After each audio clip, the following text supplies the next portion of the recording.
கொடுத்ததுல ரொம்ப சந்தோஷமா இருந்தது.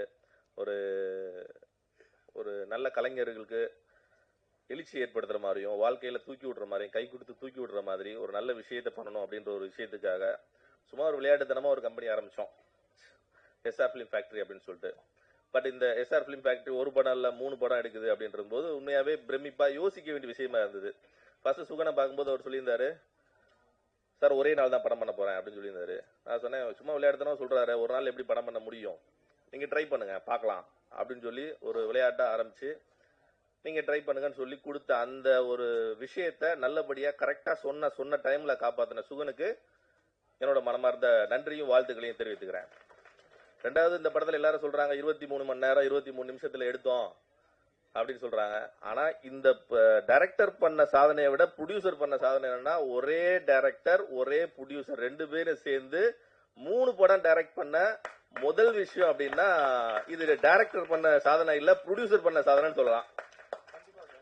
அப்புறம் இந்த படத்துல வந்து இதை வந்து ரிலீஸ் படம் எடுத்து முடிச்சு ஒரு 6 மாசம் ஆச்சு. இதை ரிலீஸ் பண்ணலாமா வேண்டாமா என்ன பண்ணலாம்னு யோசிச்சுட்டே இருக்க ஒரு தருணத்துல ஒவ்வொருத்தரோட அனுபவம் என்ன பண்ணலாம் என்ன செய்யலாம் ஒரு ஐடியா கேட்கும்போது இதுல வந்து ஒவ்வொரு நடிகர்ஸும் ஒவ்வொரு ரொம்ப எதிர்பார்ப்போட இந்த படம் எப்படி வரும், எப்படி இருக்கு, எப்படி பண்ணணும்னு சொல்லிட்டு ஒவ்வொருத்தரோட மூஞ்சிலையும் பார்த்த அந்த சந்தோஷம் இதுல வந்து அவங்களுக்கு எவ்வளவு பணம் கொடுத்தாலும் கிடைக்கவே கிடைக்காது. அந்த சந்தோஷத்துக்காக ரிலீஸ் பண்ற படம் தான் பிதா. இதுல ஒர்க் பண்ண எல்லா டெக்னீஷியன்ஸும் சரி, ஆர்டிஸ்டும் சரி, எல்லாரும் எந்த அளவுக்கு ஹார்ட் ஒர்க் பண்ணிருக்காங்க. ஒரு நாள் ஃபுல்லா தூங்காம, நடக்க முடியாம ரொம்ப சிரமப்பட்டு ஓடி இந்த படம் முடிச்சது. பட் எனக்கு ஒரு வருத்தம் என்னன்னா, நான் இருந்து பார்க்க முடியல அப்படின்ற ஒரு வருத்தமே தவிர்த்து இந்த படம் ரிலீஸ் பண்றதுல எனக்கு முழு திருப்தி சந்தோஷம் கூட சொல்லலாம்.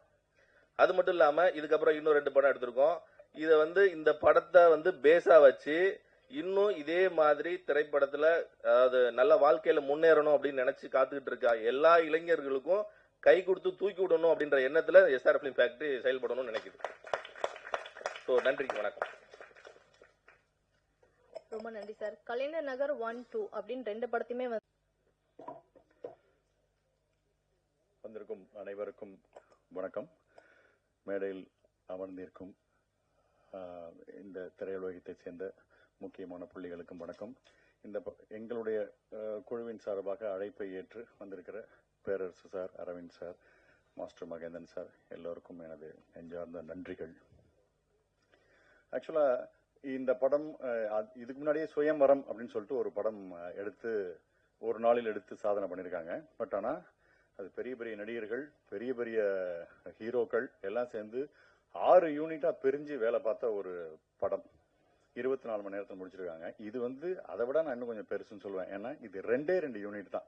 ஃபுல்லா திருவிழா பக்கம் அந்த செட்டப்புக்கு ஒரு யூனிட், வீடு ரோடு இந்த மாதிரி சைடுக்கெல்லாம் ஒரு 2 யூனிட். இதை வச்சு 23 மணி நேரம் 23 நிமிஷத்துல முடிச்சிருக்கிறதே என்னை பொறுத்தவரைக்கும் மிகப்பெரிய ஒரு சாதனைன்னு சொல்லுவேன். இப்படிப்பட்ட ஒரு சாதனையை தன் எண்ணத்துல உருவாக்கி இப்படி ஒரு படம் பண்ணணும் அப்படின்னு நினைச்சிருக்கிற இயக்குனர் சுகன் அவர்களுக்கும், அவரோட எண்ணத்துக்கு தீனி போட்டு துணையா நின்ற தயாரிப்பாளர் சிவராஜ் சார் அவர்களுக்கும் எனது மிகப்பெரிய பாராட்டுகளும் நன்றிகளும். சிவராஜ் சார் பேசிக்கா ஆடிட்டரு, என்னோட அக்கௌண்ட்ஸும் அவர் தான் பாத்துக்கிறாரு. ஸோ இந்த படத்துக்கு நான் வாங்கின பேமெண்ட்டை நலிந்த கலைஞர்களுக்கு கிடைத்த ஊக்கத்தொகை மாதிரி நினைச்சு அதை அட்ஜஸ்ட் பண்ண மாதிரி கேட்டுக்கொள்கிறேன். இங்கே அக்கௌண்ட் ஆக்சுவலா இந்த ஷூட்டிங் ஸ்பாட்ல பாத்தீங்கன்னா இந்த ஃபார்முலா 1 ரேஸுக்கு எல்லாம் பண்ணுவாங்களே, வேலை பார்ப்பாங்களே, கார் அப்படின்னு வரும், டக்குன்னு இருக்கும், கடக்கு 4 வீல் எல்லாம் எடுத்து மாட்டுவாங்க அப்படி போய் அந்த மாதிரி இந்த ஒரு எப்ப அந்த அருள்மணி சார் வந்து ஒரு வாழ்த்தை சொல்லி ஸ்டார்ட் அப்படின்னு ஆரம்பிச்சாங்களோ அதுக்கப்புறம் இந்த தேனி குட்டியும் எறும்பு புத்தியும் களைச்சு விட்ட மாதிரி ஆளாளுக்கு எங்க போறோம் என்ன பண்றோம்னே தெரியல, தரதரன்னு நடிச்சுட்டே இருந்தோம். சார் ஒரு டீ சாப்பிட்டோம்னா குடிக்கிற டீ அப்படியே ஸ்பாட்லேயே நின்று குடிச்சிருங்க சார், ஷார்ட்லேயே நின்று குடிச்சிருங்க சார், அப்படியே எடுத்துக்கிறோம் அப்படிங்கிற இருந்தாங்க.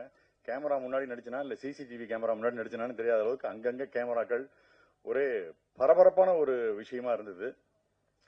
இதுல சேலஞ்சிங்கான விஷயம் என்னன்னு நான் பார்த்தேன்னா, ஜென்ரலா ஒரு நார்மலா சாதாரணமா எடுக்கக்கூடிய படங்கள் 30 நாள் 60 நாள் இந்த மாதிரி எடுக்கிற படங்கள்ல ஒரு காமெடி ட்ராக் கொடுத்து அதை உட்காந்து யோசிச்சு டெவலப்மெண்ட் பண்ணி இதெல்லாம் பசையெல்லாம் சேர்த்து சொல்லுவோம். ஆனா இதுக்கு டைமே கிடையாது.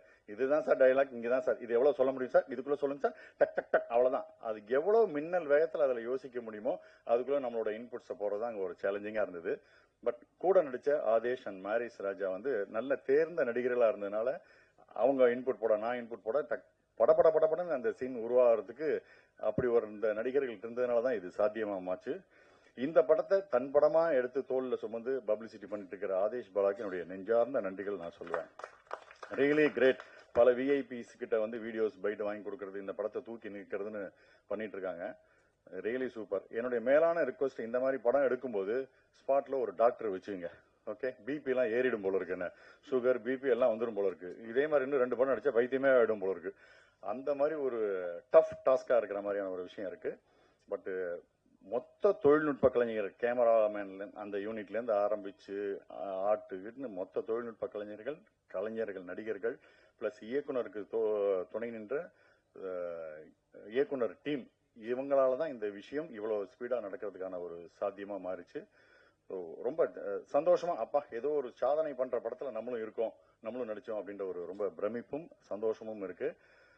பட் இதை தாண்டி ஒரு படம் நீங்க எப்படி எடுக்கிறீங்கன்றதான் கணக்கு இல்லை. நீ செல்லுல எடு, 10 ரூபால எடு, 20 ரூபால எடு, கோடி கணக்கில் எடு, 1000 கோடி போட்டு எடு, படத்தை மக்கள்கிட்ட சுவாரஸ்யமா கொண்டு போய் சேர்த்தியா, அதுதான் கணக்கு. ஸோ அந்த சுவாரஸ்யம் இது இந்த படத்துல இருக்குன்னு நான் நம்புறேன். அது இருந்து மக்களுக்கு பிடிச்சிருந்துன்னா இது மாபெரும் வெற்றி படம் தான். இது பெரிய படம் தான், சின்ன படமே இல்லை. ஒரு நாள் எடுக்கப்பட்ட படம், சாதாரண படம்ன்றதே கிடையாது. நல்ல படத்தை எப்பொழுதுமே ஆதரவு தந்து கொண்டிருக்கும் மக்கள் இதற்கும் ஆதரவு தருவார்கள். நல்ல படத்தை கன்ஃபார்மா இப்ப இருக்கிற சோசியல் மீடியால நல்லா இல்லைன்னா சுத்தம், நல்லா இருந்ததுன்னா ஓஹோ தான். அதனால நல்லா இருந்ததுன்னா மீடியா முதற்கொண்டு எல்லாமே நல்லா பாராட்டி இந்த படத்தை தூக்கி நிறுத்துவாங்க நான் நம்புறேன். ஸோ மொத்த குழுவுக்கும் எனது நன்றியும் பாராட்டுகளும். Thank you very much. Thank you so much sir. ஒரு நாள்ல அந்த படத்தையே எடுத்து முடிச்சிருக்காங்கன்னா, என்னுடைய தாய் தந்தையருக்கு என்னுடைய முதல் வணக்கம். மேடையில் அமர்ந்திருக்கும் எல்லா பெரியவங்களுக்கும் என்னுடைய வணக்கங்கள். என் கூட ஒர்க் பண்ண எல்லாருக்கும் வணக்கங்கள். பிதா, இதில் வந்து முதல்ல நான் என்னுடைய டைரக்டர் சுகன் சாருக்கு என்னுடைய முதல் தேங்க்ஸ் சொல்லிக்கிறேன். அதுக்கப்புறம் எங்கள் ப்ரொடியூசர் ஜி சிவராஜ் அவர்களுக்கும் என்னுடைய நன்றியை தெரிவிச்சுக்கிறேன். இந்த படத்தை என்னுடைய அம்மா அப்பாவுக்கு நான் காணிக்கையாகிறேன். ஏன்னா அவங்களுடைய பெரிய கனவு, எங்கள் அப்பாவுடைய பெரிய கனவு, எங்கள் அம்மாவுடைய பெரிய கனவு, இதெல்லாம் சுமந்துட்டு தான் நான் என்னுடைய இந்த பயணத்திலேயே தொடர்ந்துட்டு இருக்கேன். கிட்டத்தட்ட 20 வருஷ போராட்டம். 20 வருஷ போராட்டத்துக்கு இந்த படம் எனக்கு ஒரு பெரிய விலாசத்தை கொடுத்துருக்கு. இந்த படம் பல அவமானங்கள் அதெல்லாம் நிறைய எல்லாருக்குமே ஏற்பட்டது தான். நம்ம எனக்கும் நம்ம எல்லாருக்குமே எல்லா கலைஞர்களுக்கும் ஏற்படுற விஷயம் தான் அது. என்ன சொல்ல, அப்புறம் என்னன்னா இதில் வந்து நான் உண்மையை என் கூட நடிச்ச நடிகர்கள்லாம் வந்து சாம்சா சொன்னார், எதுவுமே நாங்கள் பெட்டமெண்ட்டுக்கே வாய்ப்பு இல்லை. ஆனால் அந்த ஒரு ஷார்ட்டுக்கு முன்னாடி நான் சாம் சார், மாரி சாஜா, எங்கள் 3 பேர் வந்து டிஸ்கஸ் பண்ணிப்போம். அவர் சாம் சார் பேசும்போது நம்மளுக்கு காமெடி ஆகிடுது. அவர் டப்புன்னு ஒரு காமெடி டக்குன்னு போயிட்டு போடுவார். அது அந்த டைலாக்லேயே இருக்காது. என்ன ஜி அப்படின்னா உடனே அதுக்கு போட்டு அப்படி பேசுவார். ரொம்ப நல்லா இருக்கும். என் கூட ஒர்க் பண்ண ரொம்ப சாம் சார் ரொம்ப தேங்க்ஸ். ரொம்ப கம்ஃபர்டபுளாக இருந்துச்சு ஒர்க் பண்ணும்போது. அந்த ஒரு கெமிஸ்ட்ரி எங்கள் டீமில் இருந்தது மாரி சாஜாக்கு. ஸோ டோட்டலாக இந்த படத்தில் ஒவ்வொரு நாளும் அந்த ஒரே நாள் டென்ஷன் எங்களுக்கு வந்து ஒரு நாள் தூக்கமே இருக்காது. நைட்லாம் தூக்கமே இருக்காது. அந்த தூக்கத்தை வந்து நம்ம கண்ட்ரோல் பண்ணிட்டு அதே மாதிரி ஃப்ரெஷ்ஷாக லுக்கில் இருக்கணும். டயலாக்கு வந்து நம்ம பெட்டர்மெண்ட்டுக்கு போக முடியாது. பெட்டர்மெண்ட் அந்த கொடுத்த அந்த ஷார்ட்டுக்குள்ளேயே அந்த பெட்டர்மெண்ட் டயலாக் பேசி ஆகணும். கிட்டத்தட்ட லைவ் ரெக்கார்டிங் வேறு. அதான் மெயின் வந்து லைவ் ரெக்கார்டிங் வேறு. அதில் நம்ம அதுக்கேற்ற மாதிரி பேசி ஆகணும். அது மட்டும் இல்லாமல் வந்து டேக்கும் வாங்க முடியாது. ஒரு டேக் அடுத்த டேக் போக முடியாது. ஸோ அந்த பரபரப்புறம் இப்போ இங்கே ஒர்க் பண்ணிட்டு இருக்கும்போது அங்கே ஒர்க் பண்ணிட்டு இருப்பாங்க, அங்கே ஒர்க் பண்ணி இங்கே பண்ணிட்டு இருப்பாங்க. நம்ம இருக்கிற இடத்துலயே எங்கேயுமே உட்கார கூட இருக்க முடியாது. அங்கே கேமரா வச்சுருவாங்க, திருப்பி இங்கே லைட் ரெடி பண்ணுவாங்க. இப்படி தான் அந்த பரபரப்பாக சூழ்நிலை இருந்தது. இவருக்கு சுவன் சார் வந்து ஃபர்ஸ்ட் வந்து என்கிட்ட பிகினிங்ல சொல்லும்போது, சார் நீங்கள் ஒரு லீட் கேர் பண்ணுறீங்க, இது மாதிரி நம்ம 24 ஹவர்ஸ்க்குள்ள படம் பண்ணுறோம் சார். 24 ஹவர்ஸ் ஏற்கனவே படம் பண்ணிட்டாங்க அப்படின்னா, இல்லை சார் இது 23 மணி நேரம் 23 நிமிஷத்தில் பண்ண போகிறோம் அப்படின்னாரு. எப்படி சார் பண்ண முடியும் அப்படின்னும் போது, எல்லாம் பண்ண முடியும் சார். அது எனக்கு ஒரு பெருமைப்பாக எப்படி பண்ண போகிறோம், ஒரு என்ன சொல்றது, நம்மளுக்கு ஒரு இனம் புரிய ஒன்று அந்த எப்படி பண்ண போறோன்ற விஷயம். டயலாக்லாம் எங்களுக்கு ஒரு 1 வீக் முன்னாடியே டயலாக்லாம் கொடுத்துட்டாங்க. இருந்தாலும் டயலாக் கொடுத்துட்டா கூட நம்ம ஸ்டேஜ் ட்ராமா பண்ற மாதிரி தான். என்னதான் டயலாக்லாம் ப்ரிப்பேர் பண்ணா கூட அன்னைக்கு நம்ம என்ன பண்ண போறோம் அதுதான் விஷயம். அது மாதிரி அன்னைக்கு பண்ணும்போது ரொம்ப த்ரில்லிங்காக இருந்தது. இதில் வந்து இந்த நேரத்தில் தேங்க்ஸ் சொல்லிக்கிற வந்து நம்ம டெக்னீஷியன்ஸ், கேமராமேன் டெக்னீஷியன்ஸ், அவங்க அந்த லைட்மேன்ஸு, அவங்கெல்லாம் வந்து அவங்க படம் மாதிரி எடுத்து ஒர்க் பண்ணாங்க. ஸோ யாருமே கடமைக்கு வேலை பார்க்காம அவங்க படம் மாதிரி எடுத்து ஒர்க் பண்ணாங்க. அது மட்டும் இல்லாமல் போஸ்ட் ப்ரொடக்ஷன்ஸ் டீமு அவங்களும் வந்து ரொம்ப அழகாக ஒர்க் பண்ணியிருக்காங்க. ரொம்ப எல்லாமே இந்த படத்தை அழகாக கொண்டு வந்திருக்காங்க. ஸோ எல்லாருக்கும் நன்றி. ஒரு விஷயந்தான், நல்ல படத்தை நீங்கள் தான் கண்டிப்பாக கொண்டாடுவீங்க. நல்ல படம் வந்திருக்கு. நாங்கள் அந்த அளவுக்கு முயற்சிகள் பண்ணியிருக்கோம். சின்ன படம் பெரிய படம் பார்க்காம தியேட்டருக்கு வாங்க. இந்த சினிமா கண்டுபிடிக்கப்பட்டது மக்களான நம்மளுக்கு தான். இந்த சினிமா கண்டுபிடிக்கப்பட்டது அந்த ஒரு 2 மணி நேரம் 3 மணி நேரம் நம்மளே மறந்து நம்ம ரிலாக்ஸ் ஆகிருக்கிற ஒரே இடம் வந்து 2 இடம். அது வந்து ஒன்று கோவில், இன்னொன்று சினிமா. அந்த மாதிரி ஒரு சினிமா இந்த சாதம் இது அழிவிடாமல் காப்பாற்றுற வந்து மக்களாகி நீங்கள் தான். இந்த மாதிரி நல்ல நல்ல கண்டென்ட் உள்ள இடத்துல வந்து கண்டென்ட் உள்ள படத்தை வந்து நீ தியேட்டருக்கு வந்து பார்த்து இந்த படத்தை வெற்றி பெற செய்யணும்னு வேண்டிக்கிறேன். ஏன்னா நல்லா இருந்துச்சுன்னா கண்டிப்பாக நீங்கள் நிறைய பேர் சொல்லுங்க. அதனால நீங்க தியேட்டர் முக்கியமாக நீங்க தியேட்டருக்கு வந்து படம் பாருங்க. ஸோ உங்களோட ஆதரவு என்னைக்கு வேணும். பத்திரிகை நண்பர்கள் எல்லாருமே இந்த அளவு நான் சினிமாவில் நான் டிராவல் பண்ணிட்டு வந்திருக்கேன்னா அதுக்கு காரணம் பத்திரிகை ஊடகமும் ஊடக உலகமும் தான். இது எங்கள் அப்பா மேல இருந்து பார்த்துட்டு பாரு நம்புறேன். அவர் உண்மையாக பெருசாக சந்தோஷப்பட்டிருப்பார். எங்கள் அப்பா ஒரு கலைஞனா. எங்கள் அப்பாவுக்கு நான் இந்த நேரத்தில் நன்றி சொல்லிக்கிறேன். ஸோ வந்திருந்து வாழ்த்த வந்த அனைவருக்கும் என்னுடைய பணிவான நன்றிகள். Thank you. I love you all. Thank you. Thank you so much sir. அடுத்ததா பிதா படத்துல ஒரு முக்கியமான கதாபாத்திரத்துல நடித்திருக்கக்கூடிய திரு எல்லாருக்கும் வணக்கம். முக்கியமா சாருக்கு வந்து ரொம்ப பெரிய தேங்க்ஸ் சொல்லணும். ஏன்னா சின்ன திரை தாண்டி ஒரு பெரிய ஒரு பிக் ஸ்கிரீன்ல வந்து ஒரு ஸ்டேஜ்ல நிக்க வைக்கிறது பெரிய விஷயம். என்னோட ட்ரீமே ஒரு நல்ல ஒரு ரோல் பிளே பண்ணி அந்த ரோல் பேர் வரணும் வெளியே அப்படின்றது தான் என்னுடைய ட்ரீம். நான் சாமியை நான் நிறைய கும்பிட்டதை விட நான் கேமரா பார்த்து கும்பிட்ட நாட்கள் தான் அதிகம். இத்தனை வருஷம் டிராவலுக்கு அப்புறமா எனக்கு ஒரு ரெஜிஸ்டர் கொடுக்கக்கூடிய ஒரு நல்ல ஒரு படத்துல ஒரு வாய்ப்பு கிடைக்கிறதே பெரிய விஷயம். ஆனா இந்த படத்துல ஒரு லீட் ரோல்ன்றது மிகப்பெரிய ஒரு வரம் தான் சொல்லுவேன். நான் சார் கிட்ட கேட்டேன், என்ன நம்பி என்ன இந்த இவ்வளவு பெரிய ரோல் எனக்கு கொடுக்குறீங்கன்ட்டு. அதுவும் இல்லாம ரொம்ப லைவ்ல இது பெர்ஃபார்மன்ஸ் பண்ணணும். அந்த ஆடியோ கூட லைவ், நம்ம ப்ராம்ப்டிங்கும் கிடையாது, ஒரு டேக் கூட எடுக்க முடியாது. ஸோ இந்த 23 மணி நேரத்துல 23 நிமிஷத்துல நாம எடுக்கணும். என்னால ஸ்பாயில் ஆயிடக்கூடாது. அது மைண்ட்ல எனக்கு இருந்தது. ஒரு பரீட்சை பேப்பர் வச்சுக்கிட்டு அங்க சுத்திட்டு இருக்கிற மாதிரியே நான் அந்த டைலாக் பேப்பர் வச்சு சுத்திட்டு இருந்தேன். ஏன்னா எனக்கு இதுல அனுபவம் ரொம்ப கம்மி. ஒரு படத்துல நடிக்கிறதும் அது வந்து லைவா வந்து பெர்ஃபார்மன்ஸ் பண்றதும். ஸோ இதுல நான் கொஞ்சம் பெஸ்டா வரணும். எனக்கு கொடுத்த இந்த பெரிய வாய்ப்பை சுகன் சார் என்ன நம்பி கொடுத்துருக்காரு. ஸோ அதை நான் பெஸ்டா பண்ணணும்ன்றது மைண்ட்ல ஓடிக்கிட்டே இருந்தது. அது வரைக்கும் நான் ஓரளவுக்கு நான் பண்ணியிருக்கேன்னு நினைக்கிறேன். என்னோட பெர்ஃபார்மன்ஸை நீங்க பார்த்துருப்பீங்க. ஸோ இதுக்கு சப்போர்ட் பண்ணுங்க. இதுக்கு மேல என்ன பேசணும்னு எனக்கு தெரியல. ரெண்டாவது, அந்த கிளைமேக்ஸ் டைம்ல கடைசியில கீழே விழும்போது அலெக்ஸ்ன்ற கேரக்டர் என்னை வந்து பிடிக்கணும். பட் அந்த டைம்ல அவர் பிடிக்கல. அந்த பதட்டம் இருந்துச்சு.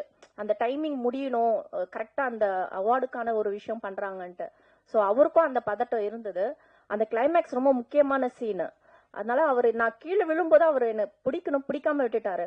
அங்க என்ட்ல அந்த டைல்ஸ் ஒண்ணு முனை வந்து பட்டுன்னு அடிச்சிடுது. அடிச்ச உடனே ஹோல் டீம் எல்லாருமே ஓடி வந்து என்ன பிடிக்கிறதுக்கு ரெடியா இருந்தாங்க. ஏதோ ஒண்ணு நடந்திருக்கு, ரொம்ப ஓவர் சவுண்டு. ஏன்னா லைவ் ஆடியோ போயிட்டு இருக்கிறதுனால ஒரு பின்னு விழுந்தாலும் ஒரு சவுண்டு கேட்கும். ஸோ அந்த சவுண்ட் இல்லாம ஒரு சைலண்ட் ஒரு ஸ்பேஸ்ல தான் எடுக்க முடியும் அந்த சீன்ஸ்லாம். ஸோ நான் கீழே விழுந்த அந்த அடிப்பட்டது பில்டிங்கே சவுண்டு கேட்டுச்சு. எல்லாரும் ஓடி வந்தாங்க. பட் எனக்கு அந்த வலியை விட என்னால ஸ்பாயில் ஆயிடக்கூடாது. ஏன்னா ஒரு சீன் எடுத்தா ஒரு ஷார்ட் கட் பண்ணி எடுப்போம் எல்லா ஆங்கிளும். பட் இது வந்து அப்படி கிடையாது. ஒரு சீன்னா ஸ்டார்ட் பண்ணி அந்த எண்ட் வரைக்கும் அந்த சீன் முடியணும். அது எடுத்தது எல்லாமே இந்த வழியால நான் அதை ஸ்டாப் பண்ணிட்டேன்னா அந்த எடுத்த அந்த நிமிஷம் எல்லாமே ஸ்பாயில் ஆயிடும். மறுபடியும் ரீவைண்ட் பண்ணி அந்த டேக் எடுக்கணும். அதனால நான் இங்க கை வச்சு அழுறதை விட எனக்கு ஷூட் பண்ணது வயிற்று பக்கம்ன்றதுனால நான் வயிற்றுல இந்த கையை வச்சுட்டு நான் அழுதேன். எல்லாரும் நினைச்சிட்டாங்க ஏதோ ஆயிடுச்சு அடிபட்டுன்ட்டு. பட் இருந்தாலும் அந்த கையை மாத்திட்டு அந்த சீனை ஃபில் பண்றதுக்காக நான் அழுதேன். அன்னைக்கு அந்த பட்ட வலி, அதுக்கப்புறமா ஸ்கேன் எடுத்து அது ரெக்கவர் பண்ணேன். அந்த வலி இன்னைக்கு இந்த ஸ்டேஜ்ல வரும்போது அந்த ஸ்கிரீன்ல நான் பார்க்கும்போது எல்லா வலியும் பிரசவ வலி மாதிரி, ஒரு குழந்தை முகத்தை பார்க்கும்போது அந்த வலி மறக்குது இல்லையா, அது மாதிரி எனக்கு அந்த ஃபீல் வருது. ஸோ ரொம்ப தேங்க்ஸ். நான் இதுக்கு எந்த அளவுக்கு நான் நன்றி சொல்லணும்னு தெரியல. நன்றின்ற ஒரு வேர்டு மட்டும் எனக்கு போதாது. ஏன்னா என்னோட மிகப்பெரிய ஒரு கனவை இன்னைக்கு ஆக்குனது டைரக்டர் சுகன் சார். அவருடைய உழைப்பும் என்னுடைய உழைப்பு மட்டும் கிடையாது. ஹோல் டீம், லைட்டிங் மேன்ல இருந்து கேமராமேன்ல இருந்து என்னுடைய கோ ஆர்டிஸ்ட், எக்ஸ்பீரியன்ஸ் உள்ள எல்லாரும் என் கூட நடிச்சிருக்காங்க. நான் அவங்க கூட நடிச்சிருக்கேன். ஸோ எல்லாருடைய உழைப்பும் இன்னைக்கு ஒரு படமா பிரம்மாண்டமா வந்து நிக்குது. ஒரு சின்ன படம் தானே, ஒரு சின்ன பட்ஜெட்ல எடுத்தது தானே அப்படின்னு நினைக்காம எல்லாருமே வந்து இந்த படத்தை தியேட்டர்ல வந்து பார்த்து இதை என்கரேஜ் பண்ணி சப்போர்ட் பண்ணி எங்களுக்கு வேற லெவலுக்கு கொண்டு வரணும் இந்த படத்துன்னு தான் நான் ஆசைப்படுறேன். என்னுடைய கடவுள், நான் ஒரு முஸ்லீம் கேர்ளா இருந்தாலும் நான் சிவனை ரொம்ப நான் கும்பிடுவேன். திருவண்ணாமலைக்கு போயிட்டு நான் அந்த வாசல்ல சார் எனக்கு கால் பண்ணாரு. எல்லாரும் வந்து இந்த கிளைமேக்ஸ் பார்த்துட்டு தான் உங்களை இந்த கேரக்டர் தான் வந்து ரொம்ப பாராட்டினாங்க, இது உங்களுக்கு நல்ல ஒரு ப்ரொஃபைலா மாறும் மேடம் அப்படின்ட்டு. ஸோ அங்க போயிட்டு நான் கண்ணில் தண்ணி வந்து நான் ரொம்ப கடவுள்கிட்ட வேண்டிக்கிட்டேன். எனக்காக மட்டும் கிடையாது, எல்லாரோட உழைப்ப சக்சஸ்ஃபுல்லா கொண்டு போகணும் இந்த மூவியை அப்படின்னு சொல்லி நான் வேண்டிட்டு வந்தேன். அந்த சிவன் இன்னைக்கு இந்த படத்தை பிரஸ் மீட் லெவலுக்கு இங்க வந்திருக்கு, ரிலீஸ் ஆக போகுது. ரிலீஸ் ஆனதுக்கு அப்புறமா இது பிரம்மாண்டமா எல்லா இடத்திலும் படம் ஓடணும். 100 days ஓடுனா வாழ்க்கையில வந்து ஃபர்ஸ்ட் டைம் நான் இந்த படத்துல ஒர்க் பண்ணது ஒரு ரிஜிஸ்டர் ஆவேன்னு சொல்லி எனக்கு தோணுது. ஸோ ரொம்ப தேங்க்ஸ் எனக்கு இந்த வாய்ப்பு கொடுத்ததுக்கு சுகன் சார் அவருக்கு. Thank you. Thank you so much ma'am. அடுத்ததாக நடிகர் ஸ்ரீராம் சந்திரசேகரன் அவர்கள் பேசுவார்கள். குரு தெய்வம், இந்த 4 பேருக்கு என்னோட நன்றியை சொல்லிக்கிறேன். என்னை இங்க நிக்க வச்சிருக்கிற என்னோட குருக்களுக்கும் என்னோட அம்மாவுக்கும் ரொம்ப நன்றியை சொல்லிக்கிறேன். இந்த படத்தை பொறுத்தவரை எல்லாரும் பாராட்டுறாங்க, ஆனா என்னோட நண்பரா நான் பாக்குறேன் என்னோட சுகனை. 2014-15 தெரியும். அவன் பேப்பர்ல பேனா வச்சதுல இருந்து இந்த சினிமாக்கு எவ்வளவு கஷ்டப்பட்டிருக்காங்கிறது எனக்கு நல்லாவே தெரியும். ஸோ இதை நான் பார்க்கும்போது ரொம்ப ரொம்ப சந்தோஷமா இருக்கு.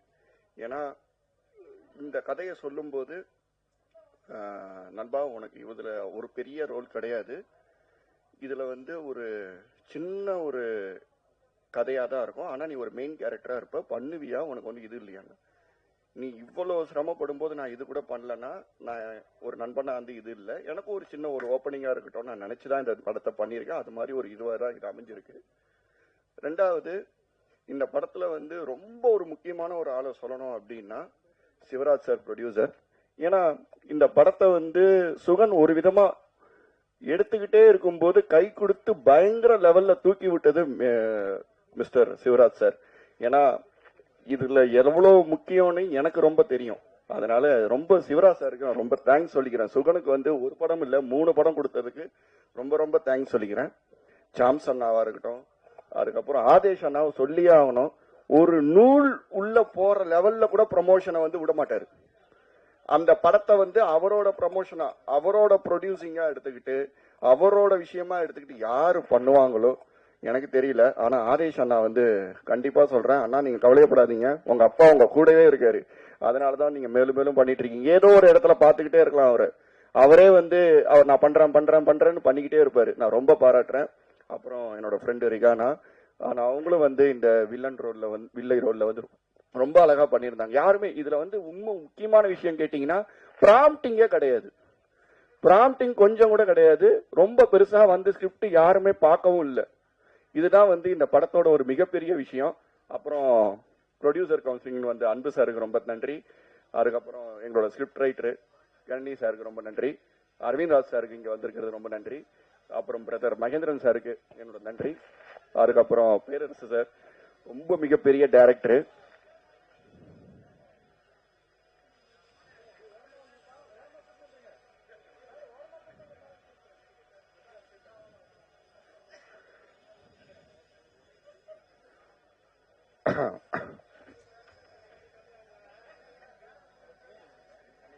இயக்குனர் பேரரசு சார் மிகப்பெரிய இயக்குனர். அவரு நம்ம வந்து எங்களுக்கு சப்போர்ட் பண்ண சின்ன சின்ன படங்களுக்கு ரொம்ப சப்போர்ட் பண்றாருன்னு கேள்விப்பட்டேன். இது யார் பண்ணுவாங்க, இவ்வளவு பெரிய இயக்குனர்.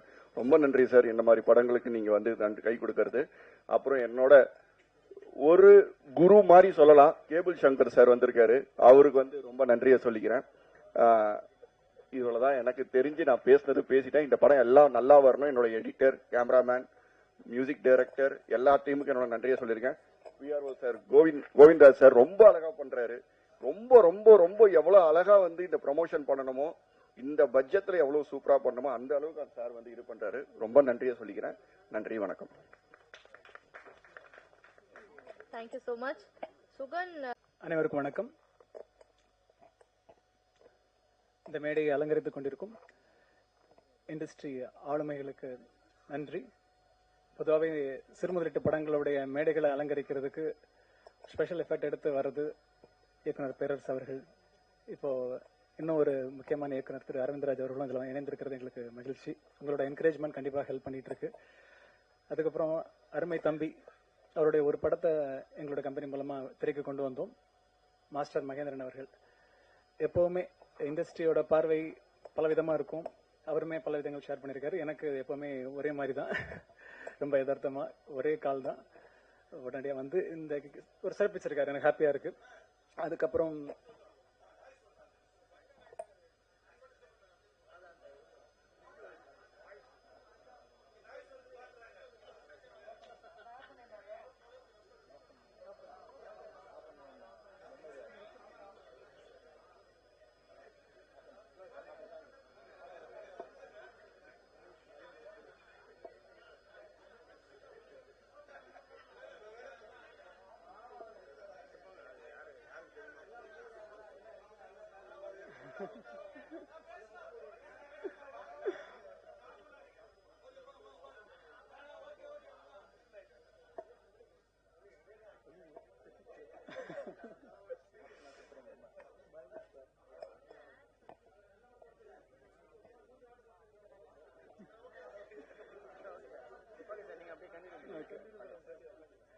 ஓகே, இயக்குனர் உங்களுக்கு நிறைய சர்ப்ரைஸ் கொடுக்கணும்னு நினைச்சாரு. டெக்னிக்கலி நாய்ஸ்னால அவர் கொஞ்சம் ரெஸ்ட் எடுக்க போறாரு. ஓகே, சிறு முதலீட்டு தயாரிப்பாளர் சங்க தலைவர் திரு அன்பு செல்வன் அவர்கள், திரு கே பி சங்கர் சார் அவர்கள், திரைப்பட தயாரிப்பாளர் திரு ஃபைன்ஜான் அவர்கள், இவங்கெல்லாம் அழைப்பு ஏற்று வந்திருக்காங்க. தென் படத்தோட மேக்ஸிமம் ஆர்டிஸ்டும், லிமிடெட் ஆர்டிஸ்ட் தான் அந்த படத்தில் மேக்ஸிமம் எல்லாருமே வந்திருக்காங்க. அதாவது என் வேலை முடிஞ்சிச்சு அப்படின்றத அந்த 23 hours 24 hours முடிஞ்சிச்சுன்னு இல்லாமல் அவங்களும் வந்திருக்காங்க. சப்போர்ட்டுக்கு விஜய் சார் அண்ட் அஜித் சாரும் வந்திருக்காங்க. தேங்க்யூ. எல்லாத்துக்கும் ஸ்பெஷலாக தலைவர் ஆஞ்சநேயர் வந்திருக்காரு. ரெஹானா மேடம் சொன்னாங்க சிவன் லீட் பண்ணாருன்னு. எங்களை லீட் பண்ணிட்டு இருக்குது திரு சிவராஜ் அவர்கள். முதல்ல எங்களுடைய தயாரிப்பாளருக்கு பெரிய நன்றி, பெரிய நன்றி. ஏன்னா நான் எதிர்பார்க்கல. ஏன்னா தயாரிப்புன்ற எவ்வளோ பெரிய டாஸ்க்ன்றதை நாங்கள் ஒவ்வொரு வாரங்களும் நம்ம பார்த்துட்டு இருக்கோம். நம்ம மீடியா பீப்புள் பார்த்துட்டு இருக்கோம், பப்ளிக்கும் பார்த்துட்டு இருக்கோம். என்னன்னா ஒரு படம் எடுக்கிறவங்க அடுத்த படத்துக்கு வரதே இல்லை. மேக்ஸிமம் திரும்ப சர்வே வரவங்க பெரிய லெஜண்ட்ஸ் தான் இன்னைக்கு இருக்கிறவங்க. இப்போ சிவராஜ் சார் வந்து பின்னணியிலேருந்து வரல, திரைப்படம் பற்றி பெரிய ஐடியா இல்லை, பட் டிராவல் இருக்காரு. ஒரு 20 years சினிமா பற்றி பார்த்துட்டே இருக்காரு, அப்சர்வ் பண்ணிட்டு இருக்காரு, லேர்ன் பண்ணிட்டு இருக்காரு. பட் இது ரொம்ப சர்ப்ரைசிங்காக இருந்துச்சு. ஏன்னா ஒரு படத்தை நாங்கள் டாஸ்க் முடிக்கிறதுக்குள்ளேயே எங்கள் ஆஃபீஸில் இருக்கும்போது ஒருத்தருக்கு ஒருத்தர் சேர்ந்து வர மாட்டாங்க, வந்தா கூட முகத்தை பார்த்துக்க மாட்டாங்கன்ற மாதிரி இருக்கும். இவர் எனக்கு சிட்டிங் கொடுக்கும்போது இந்த நிமிஷம் வரைக்கும் சரி எந்த ஒரு கம்ப்ளைண்ட்டும் இருந்ததில்லை. ரொம்பவே அப்ரிஷியேட் பண்ணி மட்டுமே ப்ரொடியூசர் டைரக்டரை பற்றி பேசுறதும், டைரக்டர் அவரை செலிப்ரேட் பண்றதும் பார்க்க முடியுது. இது இந்த இண்டஸ்ட்ரிக்கு ரொம்ப ஹெல்த்தியான ஒரு விஷயம். இவர் அவருடைய தனித்தன்மை வாய்ந்த தொழில் தாண்டி நம்மளுடைய திரைத்துறைக்கு வந்திருக்கிறதுக்கு நம்ம கண்டிப்பாக அவரை வரவேற்கணும். தொடர்ந்து அவருடைய முதல் படத்தை மாதிரியே அடுத்தடுத்த படங்களையும் சிறப்பான முறையில் அவர் வெளியே கொண்டு வருவார். ஏன்னா அவர் லாபம் அப்படின்றது தாண்டி, லாபம்ன்றது என்னது, பணம் எவ்வளவு வரும் அப்படின்றது அது எல்லாருக்கும் கண்டிப்பாக முதல் போட்டவங்களுக்கு எதிர்பார்ப்பு இருக்கும். அதை தாண்டி இவர் என்ன சொல்ல வர்றாருன்னா, இந்த படைப்பு கரெக்டாக வெளியே வரணும், இது என்ன நடக்குதுன்றதை நான் அனலைஸ் பண்றேன் அப்படின்னு சொல்றாரு. ஸோ அதுக்கேற்ற மாதிரி தான் நாங்கள் இந்த ரிலீஸ் ஒர்க்கை டிசைன் பண்ணியிருக்கோம். ஒரு காம்பேக்டான லிமிடெட் ஸ்கிரீன்ஸ்ல முடிந்த அளவுக்கு ப்ரொமோட் பண்ணி ஊடக நண்பர்கள் உங்களுடைய ஆதரவோட நாங்கள் வெளியே கொண்டு வரோம். இதோட ஹைலைட் அப்படின்றத எல்லாம் திரும்ப எல்லாரும் சொல்லிட்டு இருக்கிறது நீங்க பார்த்துட்டு இருப்பீங்க. 23 பிதா அப்படின்னு டைட்டில் ரொம்ப ஒரு நல்ல வைப் இருக்கிற ஒரு டைட்டில். 23 hours 23 minutes அப்படின்றது ஒரு ஸ்பெஷல் திங். ஏன்னா சுயமரம் வரும்போது ஐ திங்க் நாங்களாம் ஸ்கூல் படிச்சுட்டு வந்திருப்போம். இப்போ இந்த படத்தில் நம்ம இந்த மாதிரி ஒரு சாதனை படத்தில் நம்ம அசோசியேட் பண்ணிருக்கோன்றதே ரொம்ப மகிழ்ச்சியா இருக்கு. இந்த படமே ஒரு சாதனை. ஏன்னா இந்த ஹவர்ஸ் மினிட்ஸ்ன்றது குறைந்த அளவுக்கான ஆர்டிஸ்டை வச்சு எக்ஸ்பீரியன்ஸ்ட் அண்ட் ஃப்ரெஷர்ஸ் எல்லாம் மிக்ஸ் பண்ணி லிமிட்டட் ஒரு டியூரேஷன்ல எடுத்திருக்காங்க டைரக்டர். அவருக்கு நிறைய மக்களை ஹேண்டில் பண்ண எக்ஸ்பீரியன்ஸ் இருக்கு, நிறைய ஈவெண்ட்ஸ் அது நிறைய ஹேண்டில் பண்ணியிருக்காரு, ஷார்ட் ஃபிலிம் பண்ணியிருக்காரு. பட் இதை மூவின்ற போது முதல் படத்துல திணறல்களை சமாளிச்சு நேர்த்தியா ஒரு படத்தை வெளியே கொண்டு வரதுக்கு நிறைய ஸ்பெஷல் எஃபெக்ட் எடுத்திருக்காரு. இப்போ வரைக்கும் அந்த படத்தோட டெக்னீஷியன்ஸ், ஆக்டர்ஸ் எல்லாருமே அவரை வந்து ரெகக்னைஸ் பண்ணணும்னு விரும்புறாரு. எங்ககிட்ட ஒவ்வொரு நாளும் போஸ்டர்ஸ் ஃபைனல் பண்ணதுக்கு அப்புறம் இவங்களை ஆட் பண்ணுங்க, எதுவும் மிஸ் பண்ணக்கூடாது, டெக்னீஷியன்ஸ் ஃப்ரெஷ்ஷாக அவ்வளோ டெக்னீஷியன்ஸ் ஒர்க் பண்ணியிருக்காங்க, எல்லாத்தையுமே ஆட் பண்ண சொல்லி அவங்களை என்கரேஜ் பண்ண நினைக்கிறாரு. அதுக்கு அவருக்கு ஒரு பெரிய நன்றி, என் வாழ்த்துக்கள். தென் நடிகர்கள் அப்படின்னு பார்க்கும்போது இதில் ஆல்மோஸ்ட் இதில் தெரிஞ்சவங்க ஆதிஷ் பாலா அவர்கள் 2010 ஒரு திரைப்படத்தில் சரத்குமார் சாரோட ஸ்னேகா மேம் நடித்த ஒரு படம். அந்த படத்தில் ஷூட்டிங் ஸ்பாட்டில் அறிமுகமாகி இன்றைக்கு வரைக்கும் அதே யதார்த்தத்தோட அதே நட்போட ஒரு உண்மையான ஒரு அஃபெக்ஷனோட இருக்கிறவர்.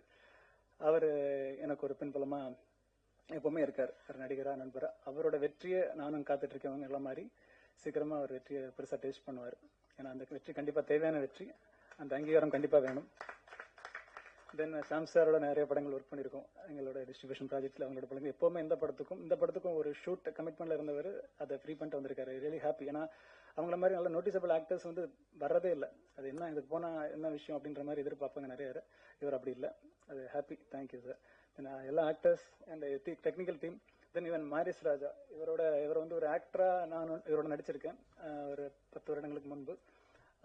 கொஞ்சம் ஸ்லோவான க்ரோத்தாக இருந்தாலும் ஸ்டெடியாக இண்டஸ்ட்ரியில் அவர் நகர்ந்துட்டு இருக்காரு. ரொம்ப கடின உழைப்பாளி, நல்லா டேலண்டட்.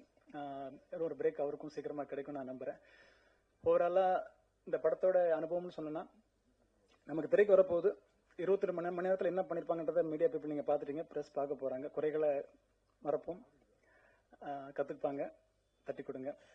தொடர்ந்து எங்களோட ஆக்ஷன் ரியாக்ஷன், சிறு முதலீட்டு தரமான படங்களை திரைக்கு கொண்டு வரதுக்கு எங்களோட பங்களிப்பையும், அதன் பிறகு மற்ற வணிக ரீதியான உதவிகளுக்கும் எங்களோட பங்களிப்பை கொடுத்துட்டே இருப்போம். உங்களோட ஆதரவு இன்னும் எங்களை வளர வைக்கும். இந்த வாய்ப்பு கொடுத்த தயாரிப்பாளருக்கும் இயக்குனருக்கும் பரிந்துரைத்த நண்பர்களுக்கும் மனமார்ந்த நன்றி. ஊடக நண்பர்களுக்கும் மனமார்ந்த நன்றி. Thank you. Thank you so much sir. அனைவருக்கும் வணக்கம். உண்மையிலே ஷூட்டிங் நிற்குது. பத்திரிகைக்கார நண்பர்களுக்காகவே நான் இவ்வளவு நேரம் பொறுத்துட்டு இருந்தேன். ஏன்னா அவங்க தான் தெய்வம். இது ஒரு சின்ன படமா வந்திருக்கு சார். இப்போ இதுக்கு மேல உங்களால தான் அது பெரிய படமா மாறும். ஏன்னா எல்லா படமும் நீங்க தான் ப்ரொமோஷன் பண்றீங்க. தயாரிப்பாளருக்கு பெரிய நன்றி. ஏன்னா அவர் வந்து நான் கூட மறந்துட்டேன் எழுதுனேன். அவர் பாருங்க அந்த படத்தை கொண்டு வந்து நிறுத்திட்டாரு. அதே மாதிரி சிறு முதலீட்டு தயாரிப்பாளர் அவர் சங்க தலைவருக்கு நன்றி.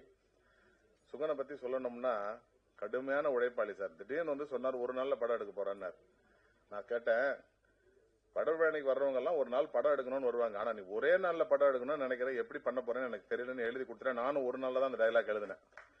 மொத்தமாவே ஒரே மூடா இருக்கணும், ஒரே மூடு இருக்கணும்ன்றதுக்காக நான் எழுதினேன். இந்த டைலாக்கு முதல் ரசிகர் வந்து அரவிந்த் ராய் சார் தான். ஊம விழிகள் மூலம் பல படங்களை பேச வைத்தவர். அவர் ரொம்ப சொல்லிக்கிட்டே இருப்பார். அந்த பிரிவு ஏற்கனவே பார்த்துட்டு டைலாக் ரொம்ப நல்லா இருக்குன்னு சொல்லுவார். அதாவது சுகன் வந்து இன்னைக்கு இல்லைனாலும் என்னைக்காவது ஒரு நாள் பெரிய ஆளா டைரக்டரா வருவார். மாநகரம் படம் பண்ணும்போது லோகேஷ் கனகராஜா யாருக்கும் தெரியாது. ஆனா லோகேஷ் கனகராஜா தெரியாத மாநகரம் இப்ப கிடையாது. அதனால என்னைக்காவது ஒரு நாள் சுகன் வந்து பெரிய டைரக்டரா வருவாரு. பெரிய ப்ரொடியூசர் கையில வச்சிருக்காரு. ஏன்னா எங்களை மாதிரி முகம் தெரியாது எவ்வளவு பேர் இருக்கும் சார் எழுதுறதுக்கு. நான் இப்போ 24 வருஷமா சீரியல் எழுதிக்கிட்டு இருக்கேன். சொந்தமா சைக்கிள் கிடையாது. அதுதான் இப்ப ஷாம் சார்கிட்ட சொல்லிட்டு இருந்தேன். எழுதுறோம், இந்த கலை தேவதைக்காக தான் நாங்கெல்லாம் வாழ்றோம். உங்களை மாதிரி ஆட்கள் ப்ரொமோஷன் பண்ணா மட்டும்தான் உண்டு. எவ்வளவு பெரிய படங்கள் வருது சார். தயவு செஞ்சு நீங்க கொஞ்சம் ப்ரொமோட் பண்ணுங்க சார். வேற ஒண்ணும் கிடையாது சார். நான் உங்ககிட்ட எல்லாருக்கும் மன்னிப்பு கேட்டு கொஞ்சம் அவசரமா கிளம்பி போறேன் சார். மன்னிக்கணும் சார். நன்றி நன்றி, வணக்கம் சார். ஃபர்ஸ்ட் இந்த மூவி பிதா, இந்த படத்தை ப்ரொடியூஸ் பண்ண சிவராஜ் சாருக்கும் அண்ட் டைரக்ட் பண்ண சுகம் சாருக்கும் பெரிய வாழ்த்துக்கள். இங்கே வந்ததுக்கு அப்புறம் தான் வந்து ரொம்ப நோட்டீஸ்டாக எனக்கு தெரிஞ்ச விஷயம் 23 அப்படின்ட்டு. இன்னைக்கு டேட்டும் 23, நான் பிறந்த டேட்டும் 23. ஸோ ஒரே 23. எனக்கு 23 இயர் ரொம்ப பிடிக்கும். ஸோ அந்த என்னடா ஒரே 23 இருக்கு. அப்புறம் ஃபோன் எடுத்து பார்த்தா டேட்டும் 23. ஐயோ பயங்கரமாக இருக்கு அப்படின்னு வந்தேன். And very happy. இன்னைக்கு ஒரு படத்தை தியேட்டரில் கொண்டு வரதுக்கு ஒரு 1.5 ஹவர்லேருந்து ஒரு 2 ஹவர்ஸ் ஒரு ஃபுட்டேஜை கொடுக்கறதுக்கு ரொம்ப கஷ்டப்பட்டுட்டு இருக்காங்க நிறைய பேர். ஆனால் இவங்க ரொம்ப ஸ்மார்ட்டாக ஒரு ப்ரொடியூசரை கூப்பிட்டு அவங்ககிட்ட வந்துட்டு ஒரு 23 ஹவர்ஸில் ஒரு படம் பண்ணி, அதுவும் லைவ்லலாம் ரெக்கார்ட் பண்ணி ஒரு படம் பண்ணுறதெல்லாம் ரொம்ப கஷ்டமான விஷயம். இப்போ பெரிய பெரிய படங்களே அதை ஹேண்டில் பண்ணுறது கிடையாது. ஏன்னா அதில் நிறைய விஷயங்கள் மிஸ் ஆகும் அப்படின்ட்டு, நிறைய டைலாக்ஸ் எல்லாம் மிஸ் ஆகும் அப்படின்ட்டு. அண்ட் இதெல்லாம் இந்த மாதிரி ஒரு நிறைய விஷயங்களை தாண்டி ஒரு படத்தை தேட்டருக்கு கொண்டு வராங்கன்றது ஒரு ரொம்ப பெரிய விஷயம். ரொம்ப சந்தோஷமா இருக்கு. அண்ட் அதுலேயுமே வந்து சாம்ஸ் அண்ணா நடிச்சிருக்காரு, அண்ட் ஆதாஷ் நல்லா நடிச்சிருக்காரு, அண்ட் இன்னொரு நியூ ஆக்டர் கூட நடிச்சிருக்காருன்னு சொன்னாங்க. ஸோ அவரையும் நடிச்சிருக்காங்கன்னு சொன்னாங்க. ஸோ இதெல்லாம் ரொம்ப நல்லா இருக்கு. ஒரு படம் ஆடியன்ஸ் என்டர்டெயின் பண்ணணும், தேட்டருக்கு வரணும் அப்படின்ட்டு இவங்க எல்லாருமே சப்போர்ட் பண்ணியிருக்காங்க. ஸோ கண்டிப்பாக இந்த படம் தேட்டருக்கு வரணும். அண்ட் ஜெனிஷ்னா உங்களுக்கு பெரிய வாழ்த்துக்கள். அன்னைக்கு நான் அமிகோ கேரேஜ்ன்ற அவன் சின்ன படம் பண்ணியிருக்கும் போது அதை ரிலீஸ் பண்ணும்போது நாங்கள் வந்து யோசிச்சுட்டே இருந்தோம். பெரிய பேனர்ஸ் ஆஸ் யூஷுவல் அவங்களுக்கு நிறைய கமிட்மெண்ட்ஸ் இருக்கும்ல. ஸோ யார் பண்ணுவாங்க என்ன பண்ணுவாங்க அப்படின்னும் போது அவர் தான் வந்து சொன்னார், நீங்கள் கவலைப்படாதீங்க பிரதர், இந்த படத்துக்கு என்ன பட்ஜெட் நீங்கள் பண்ணியிருக்கீங்களோ, இந்த படம் எப்படி வந்திருக்கோ அதுக்கேற்ற மாதிரி நான் தியேட்டர்ஸ் கொடுக்குறேன்னு சொன்னார். சொன்ன மாதிரியே அவர் தியேட்டர்ஸ் கொடுத்தாரு. அந்த படம் பெரிய ஹிட் இல்லைனாலும் பார்த்தவங்க எல்லாருமே ரொம்ப நல்லா இருக்குன்னு சொன்னாங்க. அதுக்கு ரொம்ப ரொம்ப நன்றி பிரதர் ஃபர்ஸ்ட். ஏன்னா அதுக்கப்புறம் எனக்கு எந்த ஸ்டேஜும் கிடைக்கல உங்களுக்கு தேங்க் பண்றதுக்கு. அண்ட் அதே மாதிரி இந்த படமே எடுத்து அவர் பேக் டு பேக் இவருக்கு இருக்கிற டார்கெட் அது ஒன்று தான்.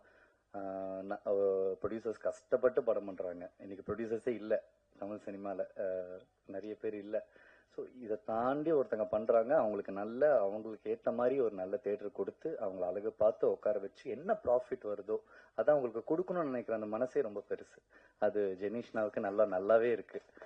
ஸோ ஆல் த பெஸ்ட் இந்த ஹோல் டீமுக்கும். அண்ட் இங்கே வந்திருக்கிற பத்திரிகை துறை எல்லாருக்குமே ரொம்ப ரொம்ப நன்றி. மீடியா அண்ட் ஒன்ஸ் அகைன் இந்த படத்தை நல்ல இடத்துல சேர்த்து வைங்க. Thank you so much.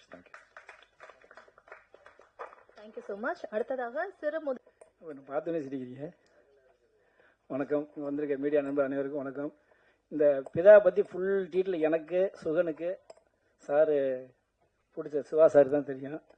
காரணம் ஏன்னா உங்களுக்கு தெரியும், ஏவிஎம் படம் இடத்துல ஒன்று தான் எடுப்பாங்க, விஜயவாணி இடத்துல ஒரு படம் தான் எடுப்பாங்க. எனக்கு தெரிஞ்சு சவுத்தியில் தான் ஒரே இடத்துல 3 படம் எடுப்பார். அதேமாரி சிவா 3 படம் எடுத்து முடிச்சு வச்சு கையில் ரெடியாக வச்சுருக்காரு. காரணம் என்னன்னு கேட்டிங்கன்னா, இந்த படத்தை வந்து எடுக்கும்போது ஒரு 20 நாளைக்கு முன்னே அந்த படம் வந்து இங்கே பிதான்னு ஒரு படம் பூஜை போட்டாங்க. அது ஆக்சுவலாக அவர் சிவா பற்றி பேசினா இவர் என்னை பார்த்ததில்லை, நானும் அவரை பார்த்ததில்லை. ஒரு 10 நாள் முன்னே ஃபோன் பண்ணி நான் சொன்னேன், சார் இதுமாரி பிதான்னு ஒரு படம் பூஜை போட்டிருக்காங்க, நம்ம பிதான்னு எடுத்து 1 வருஷம் ஆச்சு. என்ன? ஆமாம் சார், நானே எனக்கு இப்போ தான் சொன்னாப்புல டேரக்டர். உடனே நான் சொன்னேன், இல்லை நீங்கள் படம் எடுத்து முடிச்சிட்டீங்க 3 படம், ஏன்னா நீங்கள் அடுத்த சவுத்ரி பேர் வந்து படம் எடுத்துகிட்டே இருக்கீங்க அப்படின்னு. என்ன செய்யலாம் சார்? இல்லை நீங்கள் உடனே நீங்கள் சென்சார் பண்ணுங்கள். ஏன்னா இந்த படம் இது நீங்கள் ஒரு படம் அவர் ஒரு படம் எடுக்கும்போது பெரிய பிரச்சனையாக வரும். அப்புறம் அவங்க வந்து இப்போ பார்த்தீங்கன்னா பிரசாத்தில் ஒரு 2-3 லட்ச ரூபா செலவு பண்ணி பூஜை போடுறேன். நான் உடனே ஃபோனை போட்டேன். ஒரு பேர் மதியழகன், சாமானிய படம் பிடிச்சாரு, எடுக்கல. உடனே அந்த லிங்கை உடனே டக்குன்னு எல்லாரும் அனுப்பிச்சு விட்டேன். பிடிச்சிருக்கலாம். டக்குன்னு உடனே பார்த்தா மாதிரி ஆரம்பத்தில் தனஞ்சயன் பேசுகிறாரு, உங்களுக்கு எல்லாம் தெரியும். இதாக போட்டேன் என்ன அவரை சொல்கிறார். ஏன்னா எந்த சங்கமுமே டைட்டில் யார்கிட்ட இருக்குன்னு கேட்குறதே கிடையாது. நாங்கள் மட்டும் கேட்டு பார்த்தோம். அந்த ஒரே கேட்கறது வந்து ஒப்புதலான வந்து தயார்பட சங்கம் முரளி சார் மட்டும் தான் பேசினார். சார் இதுமாரி டைட்டில் பிரச்சனையாக இருக்குது, ஆனால் தயவுசெய்து நீங்கள் வந்து என்னட்ட கேட்டு இது பண்ணுங்க. சரி ஓகே அப்படின்னு. இதேமாரி பாரதிய சார் ஆஃபீஸ் வந்து எனக்கு ஃபோன் வந்துச்சு. ஆனால் அவங்க என்னட்ட டைட்டிலாம் கேட்டுக்கிட்டு ரிஜிஸ்டர் பண்ணிக்கிறாங்க. ஆனால் நாங்கள் ஃபோன் பண்ணி கேட்டப்ப அவங்க சொல்கிறாங்க, நான் லெட்ரு கொடுக்கணுமா. நான் 25 வருஷத்துக்கு முன்னே பணம் எடுத்துகிட்ருக்கோம், லெட்ரு கொடுக்கறதுக்கு இல்லைம்மா அப்படிலாம் முடியாது, நாங்கள் ஃபோன் பண்ணி சொன்னேன்னு சொல்லணும், இல்லை வேற கொடுத்தேன். இந்தமாதிரி 4-5 படம் தொடர்ந்து கொடுத்தேன். காரணம் என்னன்னு சொன்னீங்கன்னா, டைட்டில் வந்து எந்த ஒரு சங்கத்துக்குமே கவர்மெண்ட் அங்கீகாரம் கொடுக்கலங்க நான் என்ன சொல்லியிருக்கேன். ஏன்னா இந்த பிதா படம் ரிலீஸ் ஆகுது காரணம் மெயின் ப்ரொடியூசர் தான். அது ஃபுல் சப்போர்ட் வந்து சுகன் பண்ணாலும் இல்லை சார் எப்படியா ரிலீஸ் பண்ணணும். காரணம் கேட்டிங்கன்னா நிறைய பிரச்சனை வந்து எவனுமே சொல்ல மாட்டேங்கிறான், எந்த பிரச்சனை கேட்கவும் மாட்டேங்கிறாங்க. பிரச்சனையை பணத்தை காண அடிச்சுட்டு அதுக்கப்புறம் இங்கே வந்து என் சங்கத்தில் வரும்போது நான் தான் சால்வ் பண்ணுறேன். அது எல்லாம் ஜென்னிஸுக்கு தெரியும், ப்ரொடியூசர் ஒரே சொன்னேன், சார் நீங்கள் படம் 3 படம் பிடிச்சிட்டாயிட்டீங்க, படத்தை வெளியே வரணும், சென்சார் பண்ணுங்க. நீங்கள் ஒரு பிடிச்சர ஒரு அங்கீகாரம் நீங்கள் வந்து மேலே உட்காந்துருக்க ஸ்டேஜில் உண்மை இல்லையா சார்?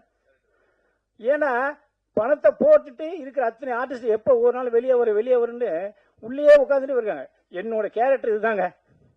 யார் வந்தாலும் சரி, முன்ன நீ தோக்கிறியா ஜெயிக்கிறது அப்புறம், முன்ன வெளியே வா, அதை ரிலீஸ் பண்ணுங்க அப்படின்னு தான் சொல்லுவேன். அதே மாதிரி சுகன் வந்து டப்புன்னு ரொம்ப பொறுமைசாலி, ஆனால் ஸ்பீடு. அந்த லேடிஸ் பேர் என்ன, இந்த இதில் அடிச்சால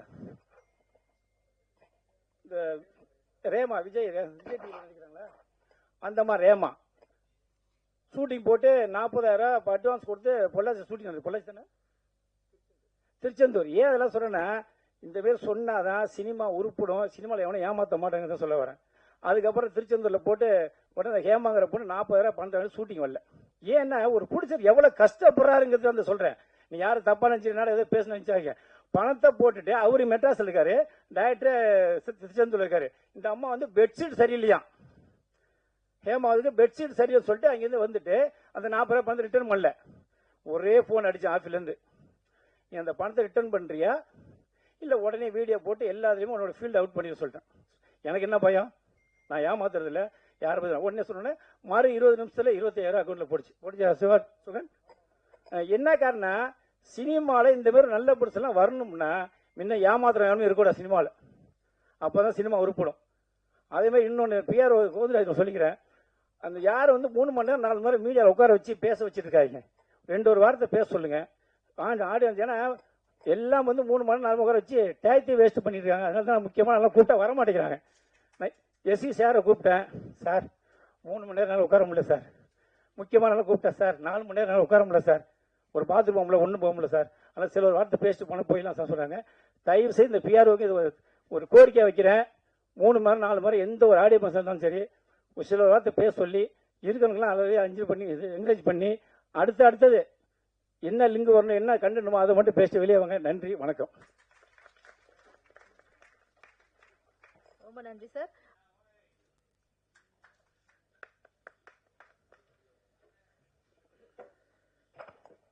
எல்லாருக்கும் வணக்கம். இந்த படத்துக்கு வந்து என்னை கெஸ்டா கூப்பிட்டதுக்கு ஆதேஷ் பாலாவுக்கும் ஜெனீஷுக்கும் நன்றி. நான் இந்த படம் பார்க்காம இந்த படத்தை பற்றி பேசக்கூடாது. ஆனால் வந்து இந்த படத்தை நான் பார்த்துருவேன் எப்படியும். ஏன் பார்க்கலன்றதுக்கு காரணம் என்னன்னா, திடீர்னு நான் கொஞ்ச நாளாக நடிகனாக ஆகிட்டேன். ஒரு 4-5 படம் நடிச்சிட்டு இருக்கேன். அதில் வந்து இன்னைக்கு காலையில் ஷூட்டிங் இருந்தால் வரேன்னு சொல்லிட்டு இவர்கிட்ட வேற சொன்னேன். அவர் வந்து இல்லைன்னா வரேன்னு கடைசி ஷூட்டிங் கேன்சல் ஆயிடுச்சு. நான் ஒரு சின்ன டப்பிங் பண்ண வேண்டியதாக கட்டாயமாகி போயிடுச்சு. அதனால போக வேண்டியதாகிடுச்சு. ஒரு நடிகனாக இருக்கிறது எவ்வளோ கஷ்டம்னு இப்போ நல்லா தெரியுது எனக்கு. சின்ன படம் எடுக்கிறதே கஷ்டம், படம் எடுக்கிறதே பெரிய சாதனை தான். அந்த படம் எடுத்து தியேட்டரில் ரிலீஸ் பண்ணுறது அதோட பெரிய சாதனை. அந்த சாதனையை வந்து 23 மணி நேரம் 23 நிமிஷத்தில் பண்ணுறது மிகப்பெரிய சாதனை. அதுக்காக ஒரு ப்ரிப்ரேஷன் பண்ணியிருப்பாங்கல்ல. நிஜமாவே வந்து அது அவ்வளோ ஈஸியான வேலை கிடையாது. நல்ல படம் கெட்ட படம் எந்த படமாக இருந்தாலும் எல்லாரும் ஒரு படம் எடுக்கும்போது அது நல்ல படமாக வரணுன்றதுக்காக தான் முயற்சி பண்ணுறாங்க. அப்படி பண்ணுற பட்சத்தில் வந்து அந்த படம் வந்து கரெக்டான இடத்துல ரீச் பண்ணி கரெக்டாக மார்க்கெட் பண்ண வேண்டிய கட்டாயத்தில் இருக்குது.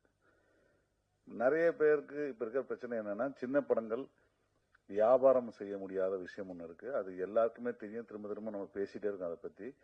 நிஜமாவே இன்னைக்கு சின்ன படங்களை வியாபாரம் பண்ணவே முடியாத நிலைமை ஆகிப்போச்சு. நிஜமாவே ஹிந்தி விற்கும், எஃப்எம்எஸ் விற்கும், இப்படி ஏதாவது ஒரு சின்னதாக விற்குன்ற ஒரு விஷயம் இருக்கு இல்லையா, அது இன்னைக்கு அது இல்லவே இல்லாமல் போயிடுச்சுன்றது தான் முக்கியமான விஷயம். ஏன்னா நிறைய படங்கள் வந்துக்கிட்டே இருக்கு. எல்லாருமே அங்கே வந்து அதை வியாபாரம் பண்ணுறதுக்கான மொழி இன்னொரு எண்டில் இல்லவே இல்லை. பெரிய படங்களே வந்து இன்னைக்கு வந்து ஹிந்தி விற்க முடியாமல் கஷ்டப்பட்டுட்டு இருக்காங்க, சேட்டலைட் விற்க முடியாமல் கஷ்டப்பட்டுட்டு இருக்காங்க. சமீபத்தில் ரிலீஸ் ஆன ஒரு பெரிய ஹிட் படம் சேட்டலைட் இன்னைக்கும் விற்கல. ஸோ இன்னைக்கு வந்து எல்லாமே படம் எடுக்கலாம், எண்ட் யூசர் கொண்டு போகிறதுக்கு வந்து முன்னாடி ஒரு வியாபாரம் ஆகும் அப்படின்னு ஒரு நம்பிக்கை இருந்துச்சு இல்லை, அன்னைக்கு அது கிடையாது. இன்னைக்கு நீங்கள் படம் எடுக்கும் பொழுதே அதை விற்கிறதுக்கும் அதை மார்க்கெட்டில் கொண்டு வரதுக்கும் அதை கொண்டு போய் மார்க்கெட்டில் போய் சேர்க்கறதுக்கும் எல்லாத்துக்குமே தயாராகிறவங்க மட்டும்தான் படம் தயாரித்தால் அந்த படம் வெளியே வருமே தவிர, எனக்கு ஒரு வியாபாரம் நடந்துடும், இந்த வியாபாரத்தை வச்சு நம்ம ஏதாவது காசு பண்ணி அதுலேருந்து திருப்பி அந்த படத்தை பற்றி ரிலீஸ் பண்ணான்னு நினச்சா அது நடக்காத காரியமாயிடுச்சு. அது இந்த சின்ன படத்துக்கு மட்டும் இல்லை, பெரிய படங்களுக்கும் இங்கே நிறைய படங்கள் ரிலீஸ் பண்ணவங்களுக்கு தெரியும் கண்டிப்பாக நான் சொன்னது உண்மையா இல்லையான்னு. அடுத்தது நான் ஒரு 10 வருஷம் 2010 வந்து நான் வந்து சினிமா வியாபாரம்னு ஒரு புத்தகம் எழுதும்போது நான் அதில் வந்து ஒரு குறிப்பிட்ட ஒரு பக்கத்தில் எழுதின விஷயம் என்னன்னா, இன்னொரு 10 வருஷத்துக்குள்ள நீங்கள் மொத்தமே இன்டர்நெட்டில் தான் டிவி பார்க்க போறீங்கன்னு எழுதினேன். அப்போ எல்லாரும் சிரிச்சாங்க. ஆனால் நீங்கள் 2023 24 பாருங்க, 2017 நெட்ஃப்ளிக்ஸ் வந்துருச்சு, டிவி வந்துருச்சு, ஐபிடிவி வந்துருச்சு. இன்னைக்கு டிவியே கிடையாது. இன்னைக்கு லீனியர் டிவியோட மார்க்கெட் குறைஞ்சதுனால தான் இன்னைக்கு ஹிந்தி மார்க்கெட் கிடையாயிடுச்சு. அதே போல எதிர்காலத்தில் வரக்கூடிய எல்லா விஷயமும் ரெவன்யூ ஷேர்ல தான் ஒண்ணுமே வியாபாரம் நடக்கும். அதற்கு எல்லா தயாரிப்பாளர்களும் தயாரா இருக்கணும். ஒரு விதத்தில் நான் இந்த தயாரிப்பாளர் பாராட்டுறேன். ஒரு படம் எடுத்துட்டு நம்ம இருக்கிறத விட ஒரு 3 படம் எடுத்து வச்சிருக்கிறாரு. இனிமே யார் கண்டென்ட் வச்சிருக்கிறாங்களோ அவங்க தான் ராஜா. ஏன்னா கண்டென்ட் எல்லாருக்குமே வேணும். அதை விலையாக்க முடியல, வியாபாரமாக்க முடியலன்ற விஷயத்தை பத்தி யோசிச்சுட்டு இருக்கோம். ஒன்றும் இல்லை, இன்னைக்கு இருக்க மிகப்பெரிய வியாபாரம் ஒன்று இருக்கு. இது யாருக்கும் தெரியலையா, தெரியாது. இண்டஸ்ட்ரியில் இருக்கவங்களுக்கு தெரியும் நிறைய பேருக்கு. நான் அது கொஞ்சம் டைம் எடுத்துக்கிறேன், கோச்சிக்காதீங்க. ஏன்னா பத்திரிகையாளர்கள் மூலமா அதை வெளியே போனால் இன்னும் நல்லா இருக்கும். ஒரு நிறுவனம் இருக்கு. இந்த நிறுவனம் வந்து இந்த படத்தை வந்து விலைக்கு வாங்கிக்குது, இல்லாட்டா ஒரு அட்வான்ஸ் கொடுக்குது. அட்வான்ஸ் கொடுத்துட்டு அந்த படத்தை வாங்கி வச்சுட்டு கிட்டத்தட்ட அவங்க கிட்ட ஒரு 300லேருந்து 600 படம் இருக்கு. இந்த 600 படத்துக்கும் அவங்க வந்து எல்லா டிஜிட்டல் சேட்டலைட்டு என்னங்கெல்லாம் சான்சஸ் இருக்கோ அவங்கெல்லாம் எக்ஸ்ப்ளாய்ட் பண்றாங்க. அந்த எக்ஸ்ப்ளாய்ட் பண்றதன் மூலமாக வரக்கூடிய வருமானத்துல 20லேருந்து 30% எடுத்துக்கிட்டு உங்களுக்கு தராங்க. ஆனா அவங்க கொடுக்குற அட்வான்ஸ் பார்த்தீங்கன்னா ஒரு 2 லட்சமோ 1 லட்சமோ இல்லாட்டா சில பேருக்கு அட்வான்ஸே கிடையாது. டைரக்டா போட்டு அவங்க வந்து கிட்டத்தட்ட ஒரு பெரிய கண்டென்ட் ப்ரொவைடர் ஆக்காங்க. எல்லா பெரிய பிளாட்ஃபார்ம்லயும் அவங்க கிட்ட இருக்கிற விஷயம் என்னன்னா, எங்ககிட்ட 500 படம் இருக்கு அப்படின்ற ஒரு அக்ரிமெண்ட் தான். ஸோ யாரோ எடுத்த படம் அவங்க கிட்ட வந்து இத்தனை படமும் குவிச்சு வச்சிருக்கிறதுனால எங்ககிட்ட பாருங்க இந்த கடையில் உள்ள ஷோகேஸ்ல இருக்கு, நான் உங்களுக்கு போட்டு காட்டுறேன், நீங்க வந்து எங்களுக்கு வந்து ரெவன்யூ ஷேர் கொடுங்க. ஃபேஸ்புக்கில் போட்டால் 30% எங்களுக்கு, யூடியூப்பில் போட்டால் 20%, அமேசானில் போட்டால் எனக்கு இவ்வளோ %, இந்த மாதிரி ஒவ்வொரு பர்சன்டேஜ் போட்டு வாங்கிக்கிறாங்க. நான் இதை ஒவ்வொரு தயாரிப்பாளரும் டைரக்டாக பண்ணுங்கன்னு தான் சொல்கிறேன். ஒரு 1 கோடிக்கு படம் எடுத்துட்டு 2 கோடிக்கு படம் எடுத்துட்டு ஒரு 5 லட்ச ரூபா கொடுக்குறாங்க, 1 லட்ச ரூபா அட்வான்ஸ் கொடுக்குறாங்க. உண்மையாகவே வந்து காசே வரல, ஏதாவது 1 லட்சமா வந்தாது பரவாயில்லன்னு நினைக்கிற விஷயம்தான். ஆனால் தொடர்ந்து சினிமாவில் இயங்கணும்னு ஆசைப்படுறாங்க அத்தனை பேரும். நீங்கள் பண்ண வேண்டியது தொடர்ந்து படங்கள் எடுக்கணும். அந்த படங்களை எடுத்துன்னு போய் மார்க்கெட் பண்ணுறதுக்கு இதுக்கான காசு தயார் பண்ணிக்கோங்க. இந்த மாதிரி வெயிட் பண்ணி இப்போ நீங்கள் தேட்டரில் போட்டு அந்த பணம் நம்மகிட்ட வரதுக்கு கிட்டத்தட்ட 2 மாதம்லேருந்து 3 மாதம் ஆகும். தேட்டரில் இப்போ எல்லாரும் கேட்பாங்க, இந்த பிளாட்ஃபார்மில் போட்டால் உங்களுக்கு வந்துடுமா, இந்த படமும் எத்தனை பேர் சப்ஸ்கிரைபர் இருக்காங்க, இதில் போட்டால் எத்தனை பேர் காசு வரும், இப்படிலாம் கேட்கும். எந்த தேட்டர் ஓனர்கிட்டயாவது போயிட்டு உங்கள் தேட்டரில் நான் ஒரு ஷோ போட்டால் எவ்வளோ கிராஸ் தருவீங்கன்னு கேட்டுருப்போமா? கேட்குறதே கிடையாது. ஏன்னா எப்படி மக்கள் வந்து தியேட்டரில் ஒரு படம் நீங்கள் கொடுக்குற ஆதரவுலாம் வச்சு படத்தோட ட்ரெயிலர், டீசர், பாட்டு இதெல்லாம் போய் ப்ரொமோஷன் பண்ணி இது நல்லா இருக்குன்னு தெரிஞ்சு வந்து உள்ளே வந்து பார்க்கறதுக்கான டைம் மாதிரி தான் இன்னைக்கு ஓடிடியில் எல்லாருக்குமே அதே விஷயம் தான் இருக்குது. இன்னைக்கு எல்லாரும் ஒரு வாரத்துக்கு தமிழ் சினிமாவில் ஒரு 5 படம் ரிலீஸ் ஆகுது அப்படின்னா ஓடிடியில் மட்டும் மேஜர் 5 ஓடிடியில் மட்டுமே குறைஞ்சபட்சம் ஒரு வாரத்துக்கு 40 கண்டென்ட் ரிலீஸ் ஆகுது. இந்த 40 கண்டென்ட்டுக்குமே எப்படி நம்ம சின்ன படங்களுக்கு ஒரு பிரச்சனை இருக்கிற மாதிரி தான் அந்த 40 கண்டென்ட்டுக்கு ஒரு பிரச்சனை இருக்கு. அந்த படங்கள் ஏதோ ஒரு மீடியாவில் எங்கேயாவது ப்ரொமோட் பண்ணி அந்த ப்ரமோஷன் பண்ற விஷயம் ரீச் ஆகி கண்டென்ட் நல்லா இருந்து அதுக்கப்புறம் பார்க்குறாங்க. இதுல ஒரே ஒரு ப்ளஸ் பாயிண்ட் என்னன்னா, நமக்கு இந்த கண்டென்ட் எல்லாமே இந்த ஒரு வாரத்துல ஒரு ஷோல ஆள் வரலன்னா தூக்கிடுவான்னு கிடையாதுல்ல, அது ஆகாது. ஷெல்ஃப் லைஃப்ஸ் வந்து கிட்டத்தட்ட 6 மாசமோ 1 வருஷமோ இருக்கு. ஸோ இப்போ நீங்க சின்ன படம் எடுக்கிறீங்க, தியேட்டர்ல போடுறீங்க, ஓரளவுக்கு நல்ல ரெகக்னேஷன் கிடைக்குது, நீங்களே இந்த படத்தை வச்சுங்க, எல்லா பிளாட்ஃபார்ம்ஸ்லையும் நீங்களே எக்ஸ்ப்ளைட் பண்ணக்கூடிய வாய்ப்புகள்லாம் இருக்கு. ஏன்னா நான் ஓடிடி நடத்துறேன், உங்களுக்கு தெரியும், ஓடிடி ப்ளஸ்ன்றது நடத்துறேன், நீங்களே எக்ஸ்ப்ளைட் பண்ண முடியும். எப்படி இந்த மாதிரி ஒரு படத்துக்கு நீங்க ப்ரொமோஷன் பண்றீங்களோ அதே ப்ரொமோஷனை அதே ரீச்சை திரும்பவும் நீங்க வந்து செலவு பண்ணீங்கன்னா மக்களை பார்க்க வைக்க முடியும். உங்களுக்கு அந்த 100 ரூபாவோ 1 ரூபாவோ உங்களுக்கு நேரடியாக வரும். தொடர்ந்து படம் பண்ண முடியும், உங்களுடைய பேஷனை டிராவல் பண்ண முடியும். ஸோ எனக்கு தெரிஞ்ச சின்ன ஐடியா சொல்லியிருக்கேன். நன்றி, வணக்கம். ரொம்ப நன்றி சார். அடுத்ததாக தயாரிப்பாளர் திரு ஃபைன். 23 இந்த படம் வந்து இது கூப்பிட்டு இருந்தாங்க, ஜெனி சார் தான் கூப்பிட்டுருந்தாரு. நான் ஒரு இங்கு மிருகங்கள் வாழும் இடம் படம் ஏப்ரல் 26 ரிலீஸ் பண்ணியிருந்தேன். அந்த படத்தை ஜெனி சார் தான் ரிலீஸ் பண்ணியிருந்தாரு. அதனால தேட்டர்லாம் கிடைச்சி நல்லபடியாக வெற்றி படமாக ஆக்கி கொடுத்தாரு. அதை அவரை மறக்க முடியாது. அந்த ஒரு நண்புக்காக இவ்வளோ தூரம் நான் வந்திருக்கேன். அப்புறம் இந்த படத்தை நான் பார்த்தேன், படம் நல்லா இருந்துச்சு. பரவாயில்ல, ஒரு புது முயற்சியாக எடுத்திருக்காங்க. ஏன்னா இன்னைக்கு படம் எடுக்கிறதுங்கிறதே ஒரு பெரிய கஷ்டம். அதை 23 மணி நேரத்தில் 23 நிமிஷத்தில் எடுத்திருக்கா, அது ஒரு பெரிய சாதனை. அல்ல, கண்டிப்பா இதை வந்து இந்த உழைப்பை வந்து மக்கள்கிட்ட கொண்டு போய் சேர்க்கறது வந்து நீங்க இந்த ஏத்தாப்புல உட்காந்துருக்க அன்பு சொந்தங்களால மட்டும்தான் முடியும். அல்ல, அது வந்து இந்த எங்களை மாதிரி சினிமாக்காரங்களுக்கு நீங்க வந்து எவ்வளவுக்குள்ள எங்களை நாங்க நல்லா இருக்குன்னு நினைக்கிறீங்களோ அப்பதான் இந்த சினிமா வெற்றி அடையும். இல்லைன்னா கொஞ்ச நாள் கழிச்சு சினிமாவே இல்லாம போயிடும். அதுக்கு மிகப்பெரிய முதுகெலும்பு நீங்க தான். அதனால வந்து ஒரு ப்ரொடியூசரு, ஒரு டைரக்டரு, அது ஒர்க் பண்ற எல்லாருமே ரொம்ப சிரமப்பட்டு தான் ஒரு படத்தை ரெடி பண்றாங்க. பல பிரச்சனைகள் உங்களுக்கு இருக்கு, உங்களுக்கு தெரியும். அவ்வளோத்த மீறி ஒரு படத்தை வெளியே கொண்டாந்து கொடுக்குறாரு, ஒரு ப்ரொடியூசர் கொடுக்குறாருன்னா அந்த ப்ரொடியூசர் வந்து மிகப்பெரிய லெஜெண்ட்ஸ் சொல்லிக்கலாம். அதெல்லாம் வந்து அதெல்லாம் வந்து நீங்க தான் அதுக்கு கரை சேர்த்து கொண்டு போய் நல்லா சேர்க்கணும். அதிக நேரம் டைம் எடுத்துக்க வரும்ல, வந்திருக்க எல்லாத்துக்கும் ரொம்ப நன்றி. Thank you so much sir. பிதா படத்தை வந்து சப்போர்ட் பண்ணி நம்ம நிகழ்ச்சி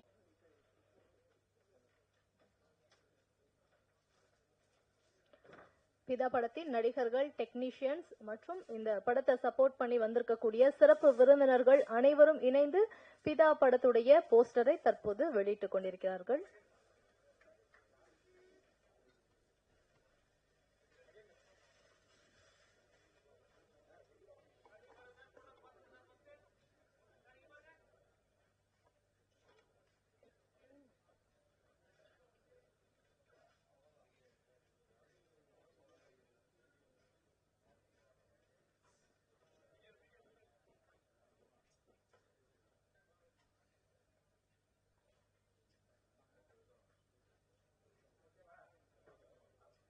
நண்பர்களுக்கும் ஊடக நண்பர்களுக்கும் எனது அன்பு கலந்த வணக்கங்கள். மேடையிலே வீட்டிருக்கின்ற அனைவருக்கும் எனது வாழ்த்துகளும் வணக்கங்களும். ஒரு திரைப்படம் என்பது 23 மணி நேரம் 23 நிமிடங்களில் எடுத்திருக்கிறார் என்றால் அது நிச்சயமா, ஏன்னா அதெல்லாம் நான்லாம் நிறைய அனுபவிச்சிருக்கேன். ஒரு நாளில் ஒரு சீன் எடுக்கிற காலகட்டங்கள்லாம் நான் தாண்டி வந்திருக்கேன். அந்த சூழலில் அருமையான ஒரு படத்தை அவ்வளவு கூட்டத்துக்கு இடையிலேயும் கேமராலாம் அழகாக நகர்த்தி போகிறாங்க. ரொம்ப அற்புதமான ஒரு படத்தை 23 மணி நேரம் 23 நிமிடங்கள், அதாவது 24 மணி நேரம் போயிடக்கூடாதுன்னு போராடி 37 நிமிஷம் கம்மியாக பண்ணியிருக்க சுகன் அவர்களுக்கு என்னுடைய மனமார்ந்த வாழ்த்துக்கள். ஏன்னா சுகன் சொல்லும் போது எனக்கும் இது மலைப்பா தான் இருந்தது. அது எப்படி முடியும், ஒரு நாள்ல ஒரு படமா?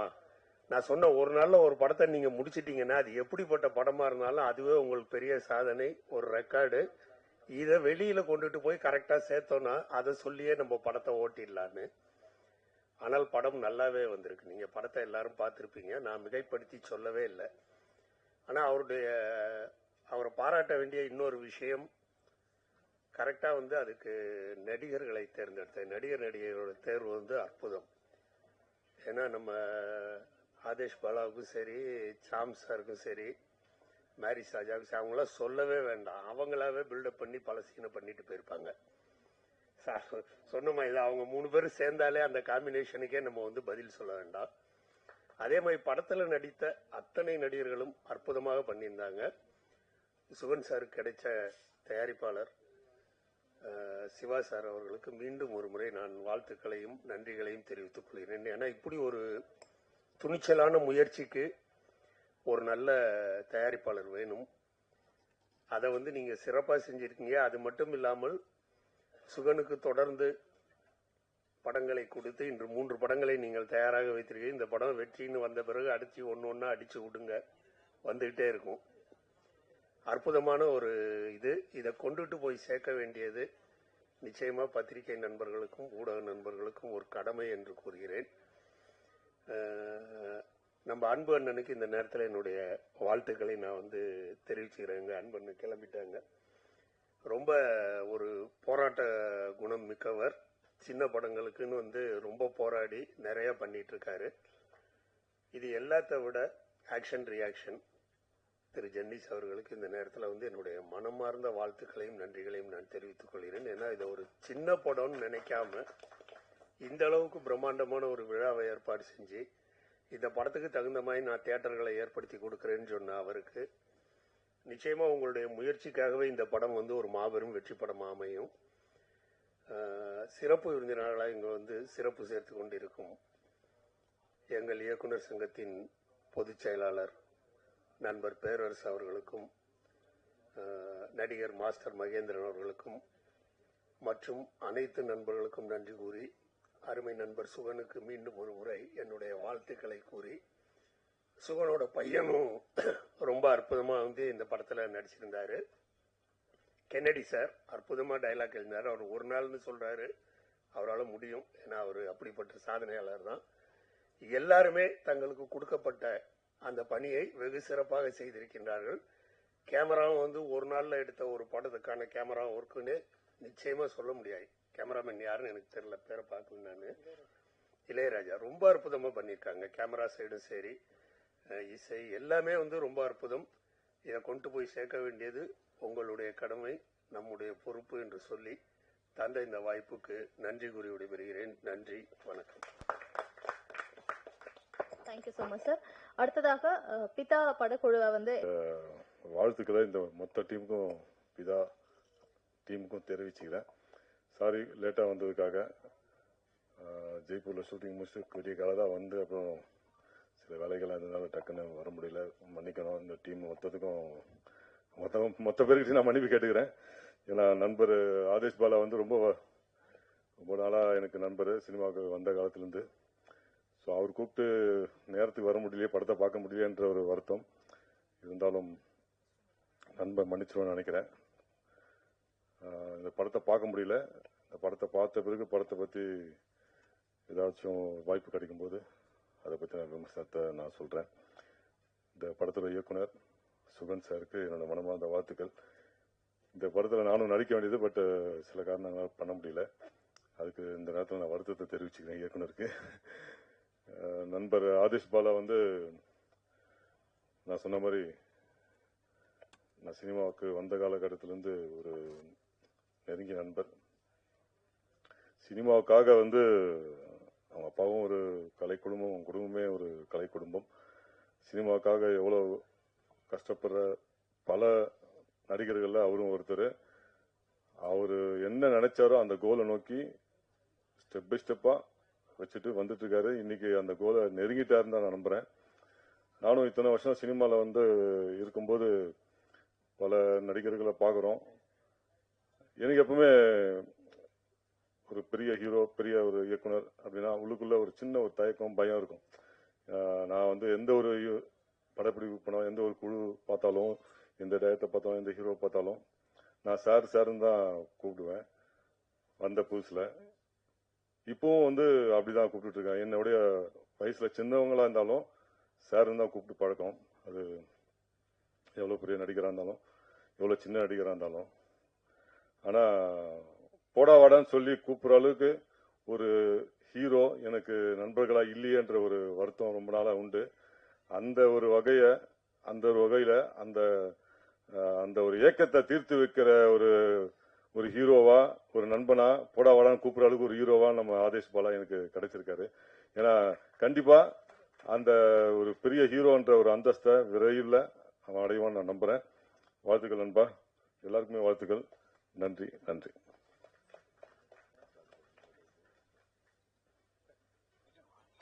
அனைவருக்கும் வணக்கம். பிதா ஒரு கடத்தல் கதை, ஒரு கலகலப்பான கடத்தல் கதை. ஃபர்ஸ்ட் ஹாஃப்லாம் ரொம்ப சுவாரஸ்யமாக, ரொம்ப ஒரு காமெடியாக இருந்துச்சு. அதுவும் நம்ம சாம்ஸ் ஃபர்ஸ்ட் ஹாஃபை தூக்கி நிறுத்திட்டார் அவர். சின்ன வயசில் வந்து எனக்கு பிடிச்ச காமெடி நடிகர்னா சுருளிராஜன். அவர் பார்த்தா நம்மளுக்கு ஒரு பார்த்தா சிரிப்பு வந்துடும், அந்தளவுக்கு ஒரு நம்மளுக்கு பிடிச்ச நடிகர். அதுக்கப்புறம் எனக்கு பிடிச்ச காமெடி நடிகர்னா வெண்ணிலாட மூர்த்தி சார். நம்ம ரசம் வேறு மாதிரி. அவர் பார்த்து எனக்கு அவர் ரொம்ப பிடிக்கும். இப்போ எனக்கு பிடிச்ச ஒரு காமெடி நடிகர்னா சாம்ஸ் தான். ஃபேஸில் ஒரு ஒரு அசால்ட்டாக ஒரு தெனாவிட்டா டப்புன்னு டயல் அடிச்சுட்டு போயிருப்பார். அந்த பயணம்னு ஒரு படம் பார்த்தேன். அதில் ஒரு நடிகராக வந்திருப்பார். அந்த நடிகர் உள்ள கெத்து எல்லாத்தையும் காட்டியிருப்பார். அதுலேருந்து அவங்க ரசிகர் ஆகிட்டேன். இந்த படம் ஃபர்ஸ்ட் ஆஃப் ஃபுல்லாக அவங்களெல்லாம் பயங்கர ரசித்தேன். அதில் ஒரு டைலாக் ஒரு மாரி சார் சொல்லுவார், அவர் சொல்லுவார் ஃபஸ்ட்டு ஒன்றுக்கு போயிட்டு வரேன்ட்டு. ஒரு ஒன்றுக்கு போனால் பார்த்தா முன்னுக்கு போகணும் பாரு. சின்ன சின்ன நகாசுக்கெல்லாம் அவன் ஏன்னா என்ன ஆச்சரியம்னா 23 நேரம் 23 செகண்ட் அப்படின்னு சொன்னால் நம்பவே முடியல. நீங்கள் சொன்னதுனால அதில் பார்க்க அதுவே ஆச்சரியமா இருக்குது. எப்படி இவ்வளோ சீன், எப்படி இவ்வளோ பில்டப்ஸு, இவ்வளோ சீன்ஸு, அதுவும் கடத்தல் கதை, ஒரு காமெடி கதை, ஒரு லவ் ஸ்டோரி, ஒரு ஃபேமிலி ஸ்டோரினா கூட நம்பலாம். இது ஒரு திருவிழா காட்டுறாங்க. அங்கே ஒரு அம்மா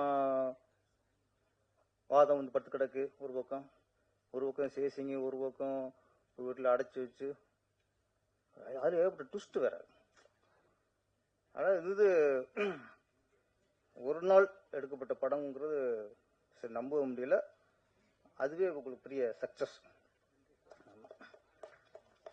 என்னோட தயாரிப்பாளருக்கு இப்பெல்லாம் 2 லாபம் கிடைக்கிறதே பெரிய விஷயம். அதுல வந்து முதல் லாபம் அப்படிங்கிறது இயக்குனர் பிளான் அவர் பிளான் பண்ணி எங்கெங்கெல்லாம் செலவை குறைக்கிறாரோ அதெல்லாம் தான் ப்ரொடியூசருக்கு முதல் லாபம். இயக்குனருக்கு பிளானிங் இல்லைன்னா முதலுக்கே நஷ்டம். எந்த இயக்குனர் பிளான் பண்ணி படம் எடுக்கிறானோ அவன் தான் முதல்ல ப்ரொடியூசருக்கு உண்டான இயக்குனர். நம்ம சுகன் வந்து முதல்ல ப்ரொடியூசருக்கு ஒரு உண்மையான இயக்குனராக அதில் வெளிப்படுத்தியிருக்கிறாரு. இந்த மாதிரி இயக்குனர் அவன் வெற்றி அடையணும். இப்பெல்லாம் தேவையில்லாத செலவை குறைச்சாலே ப்ரொடியூசருக்கு பாதி நிம்மதி. இன்னைக்கு பிளானிங் இல்லாமல் வெட்டி செலவுகள். ஒரு டைலாக்கை 4 ஆங்கிள் 4 கேமரா எடுக்கிறாங்க. அது எந்த ஆங்கிள் அது க்ளோஸ்அப்னா க்ளோஸ்அப் அதை டிசைட் பண்ணுறவங்க தான் அவங்க கரெக்டான டைரக்டர். க்ளோஸ்அப் ஒரு டைலாக் போய் ட்ராலி கிரைனு பேக்கில் ஃப்ரண்டில் வச்சு எடுத்து கடைசியாக எடிட்டருக்கு பெரிய தலைவலி வந்துடும். இப்போ உண்மையிலே இப்போல்லாம் ரொம்ப கஷ்டப்படுற யார் தெரியுமா? ஒன்று ப்ரொடியூசர், அடுத்த எடிட்டர். ஒரு டைலாக்கை 10 ஆங்கிள் எடுத்து அவன் எதைத்தான் அந்த எடிட்டர் செலக்ட் பண்ணுவாப்புல. இன்னைக்கு உண்மையிலே எடிட்டர்லாம் ரொம்ப சம்பளம் அவங்களுக்கு அதிகம் கொடுக்கணும் சார். எடிட்டர் தான் அவங்க ரொம்ப கஷ்டப்படுறாங்க. அப்படி சி நம்பர் 12 ஷார்ட் 1 4 5 8 மாற்றி போய் கொடுப்போம். அதை கொண்டு போட்டால் போதும். அதை ஆர்டர் பண்ணாலே சீன் வந்துடும் எடிட்டருக்கு. இப்போல்லாம் அதெல்லாம் பண்ணவே முடியாது. அள்ளி கொட்டணும், அவன் பொறுக்கணும் போவோம். பொறுக்க அப்புறம் நான் அது இங்கே வைக்கலாம், இது இங்கே வைக்கலாம், இதை வச்சுக்கலாம். அப்போ டைரக்டர் சண்டைகள் இதெல்லாம் இருக்குது.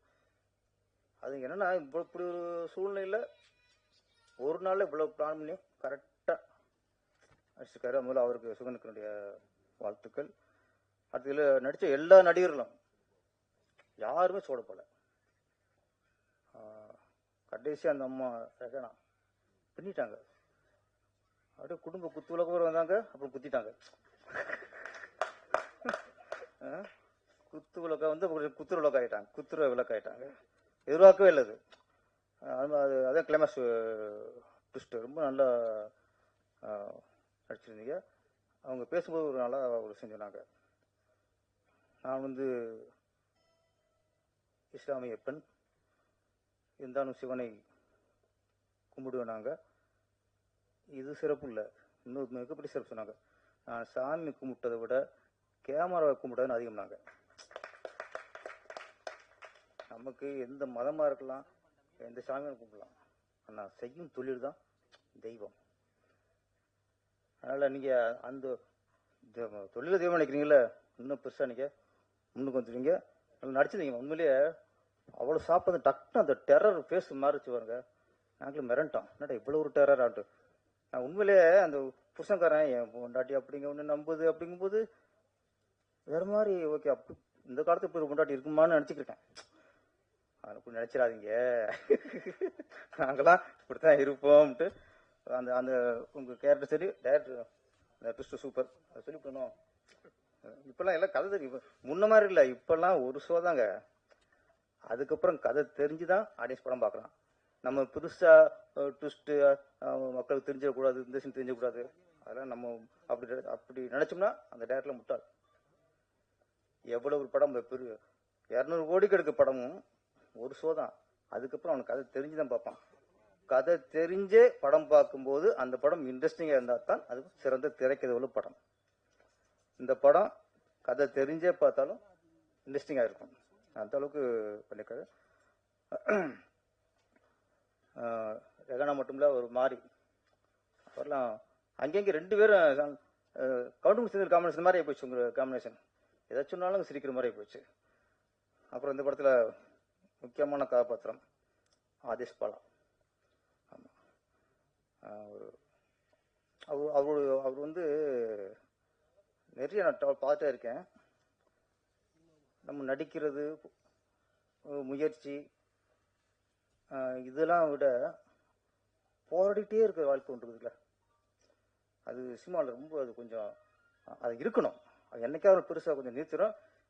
சின்ன சின்ன போராட்டி இருந்தாரு. இந்த படம் உங்களுக்கு அடுத்த கட்டம். ஆதேஷ் பாலாவுக்கு இந்த விதா வந்து அவருக்கு வந்து அப்பா அப்பா அப்பா பாரு பார்த்தாலும் ஆமாம், அம்மா அப்பா பாசம் உள்ளவர். ஆமாம், அப்பா ஆசிரியம் என்னைக்கு வேணும்னு சொல்லிட்டு வைப்பாரு. பிதாவும் உனக்கு அப்பா தான். ஆமாம், அதனால் இந்த பிதாவை நீங்கள் அப்பாவை நடிச்சிருங்க. இந்த பிதாவை வந்து உங்களுக்கு ஆசிரியம் பண்ணி பெரிய நடிகராக ஆக்கி விட்டுரும். நடிகர்களுக்கு என்னென்னா, இப்போ அசிஸ்டண்டாக ஒர்க் பண்ணுவாங்க, எடிட்டர் அசிஸ்டண்டாக இருப்பாங்க, கேமரா ஒர்க் பண்ணுவாங்க, செட்டாக இருப்பாங்க, ஆர்ட் டிபார்ட்மெண்ட் இருப்பாங்க.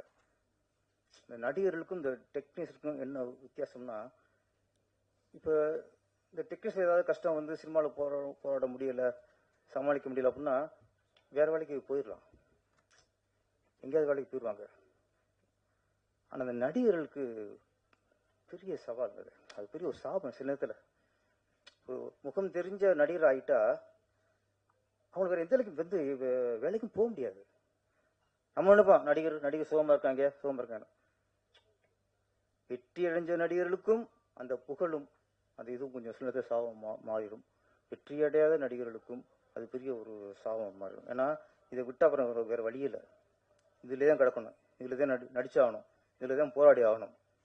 அதில் சில இயக்குநர்கள் அவங்க சில கண்டிஷன் போடுவாங்க. என் படத்தில் முகம் தெரிஞ்ச நடிகர்களே இருக்கக்கூடாது, தெரிஞ்ச முகமாக இருக்கக்கூடாது, ஃபுல்லாக செலக்ட் பண்ணுவாங்க. ஆனால் ஹீரோக்கள் மட்டும் பெரிய ஆளாக இருப்பாங்க, அது மட்டும் தெரிஞ்ச முகமாக இருக்கலாம். மற்ற அப்பா கேரக்டர், அன்னி கேரக்டர், இந்த சின்ன சின்ன கேரக்டர்லாம் படத்தில் நடிக்காத ஆளாக இருக்குன்னு தேடுவாங்க. அது என்னென்னு தெரியல எனக்கு. அவங்க எத்தனை இப்போ ராதாரவி சார் இருக்கட்டும், வடிகுரிசமாவாக இருக்கட்டும், எத்தனை நடிக்கிறோம் அவங்க மாதிரிலாம் மீறி யாரும் நடிக்க முடியாது. ஆனால் இல்லை அவங்களாம் பழைய முகம். அப்போ நீங்கள் ஹீரோ புதுசாக போட்டுங்கிறேன். ஹீரோ மட்டும் உங்களுக்கு பிஸ்னஸுக்கு உங்களுக்கு மார்க்கெட் உள்ள பழைய நடிகர் தேவைப்படுது, சின்ன சின்ன ஆர்டிஸ்ட் விட்டுறாங்க. ஏன் சொல்கிறேன்னா, இந்த நடிகர்களுக்கெல்லாம் வேற வேலை போக முடியாதுங்க, இதுக்குள்ளே தான் வாழ்ந்து ஆகணும். இதை விட்டு எங்கே போவாங்க?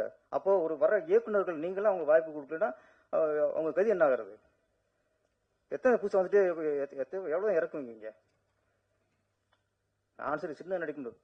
இந்த ரஜினி சார் வச்சுங்க, ரஜினி சார் சூப்பர் ஸ்டார் இருக்கட்டும், அவர் மனுஷன்தான். அவருக்குள்ளேயும் ஒரு ஆதங்கம் இருக்கும். எங்கேயாவது ஒரு இடத்துல ஒரு சராசரி மனுஷனா வாழணும்னு ஆசைப்படலாம். பாருங்க, ஒரு அம்பானி கல்யாணத்துக்கு போனாரு, ஆடும்போது அவங்க சராசரி மனுஷன் தான். அந்த நேரத்தில் ஒரு வெளிப்பாடு ஒரு டான்ஸ் கொண்டு போட்டாரு, தேச குற்றமாக போயிடுச்சு. ரஜினி எப்படி ஆடலாம்? ரஜினி இப்போ எங்கே ஆடலாம்? நீ போய் ஆடு. நான் சொல்றேன், ஒரு நடிகர் சூப்பர் ஸ்டார் தான் என்ன உங்களுக்கு அடிமையா? அவரு எப்போதும் அவரு எல்லா உணர்ச்சியும் கட்டுப்படுத்தி அப்படியே அமைதி அப்படியே முத்திரை வச்சுட்டே உட்காரணும். அவரு சில இடங்கள்ல அவர்களும் மனிதர்களாக சராசரி மனிதராக வாழ விடுங்க.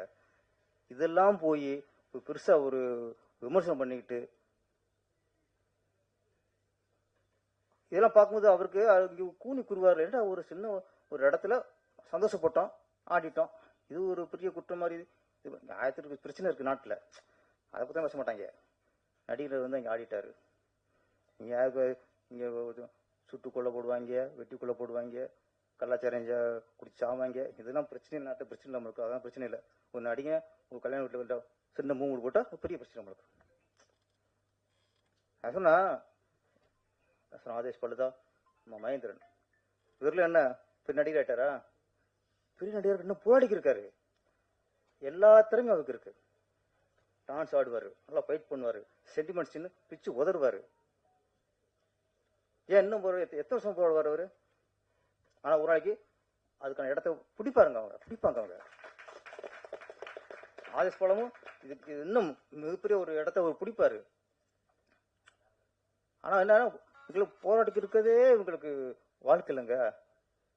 ஒரு ஸ்டேஜில் அவங்களுக்கும் ஒரு வெற்றி அடைஞ்சிட்டோம் அப்படி ஒரு வரணும். நிறையா அது பேர் எங்கேயோ போய் இந்த யூடியூப்ல என்னென்னமோ பண்றாங்க, பேசுறதெல்லாம் கெட்ட வார்த்தையும் பேசுவாங்க. அவங்களுக்கு தேடி போகுது சினிமா, அவங்களுக்கு தேடி போகுது. இங்க எத்தனை நடிக்கிறதுக்கு எத்தனை பேர் இருக்காங்க, இங்க எவ்வளவு கஷ்டப்பட்டுருக்காங்க, எத்தனை நடிகர்கள் வீட்டோட கொடுக்காம கஷ்டப்பட்டுருக்காங்க. நம்ம யாரை தேடுறோம்? இயக்குநர்கள் அசிங்கமா ஆபாசமா பேசுகிறவங்களையும் அது மூலியமாக வியூவர்ஸை ஏற்றுறவங்களையும் அம்மா தேடிக்கிருக்கோம். அவங்க ஏற்கனவே வியூவர்ஸ் இருக்குது, அப்போலாம் போட்டுக்கிட்டு இருக்கு. நம்ம கேபிள் சங்கர் சார் எவ்வளோ விஷயம் சொன்னார். என்ன சொல்கிறேன், வர புடிச்சரில் வந்து ஒரு டேரக்டர் நம்பிடுறாங்க, இந்த கதை நல்லா இருக்குது படம் பண்ணிடுவோம் ஒன்று வந்துடுறாங்க. தயவுசெய்து வர புடிச்சர்கள் இயக்குனர் மட்டும் நம்பாதீங்க, கதை பிடிச்சிருக்கா படம் பண்ணுங்க. ஆனால் அதுக்கு முன்னாடி சினிமானா என்ன, பேட்டானா என்ன, கன்வென்ஷனா என்ன, யாருக்கு என்ன சம்பளம், யூனிட்டுக்கு என்ன சம்பளம் எல்லாம் தெரியணும். பிஸ்னஸ் என்ன ஆகும், இந்த படத்துக்கு பிஸ்னஸ் ஆகுமா ஆகாதா, என்னென்ன பிஸ்னஸ் எல்லாம் தெரிஞ்சுக்கிட்டா தான் அவங்க பிடிச்சிருந்து ஒரு ஏதாவது படத்தை கொஞ்சம் லாபத்தை பார்க்க முடியும். வர சின்ன பிடிச்சலாம் அந்த கேபிள்ஸ் மாதிரி ஐயாட போய் ஒரு அட்வைஸ் கேட்கலாம்.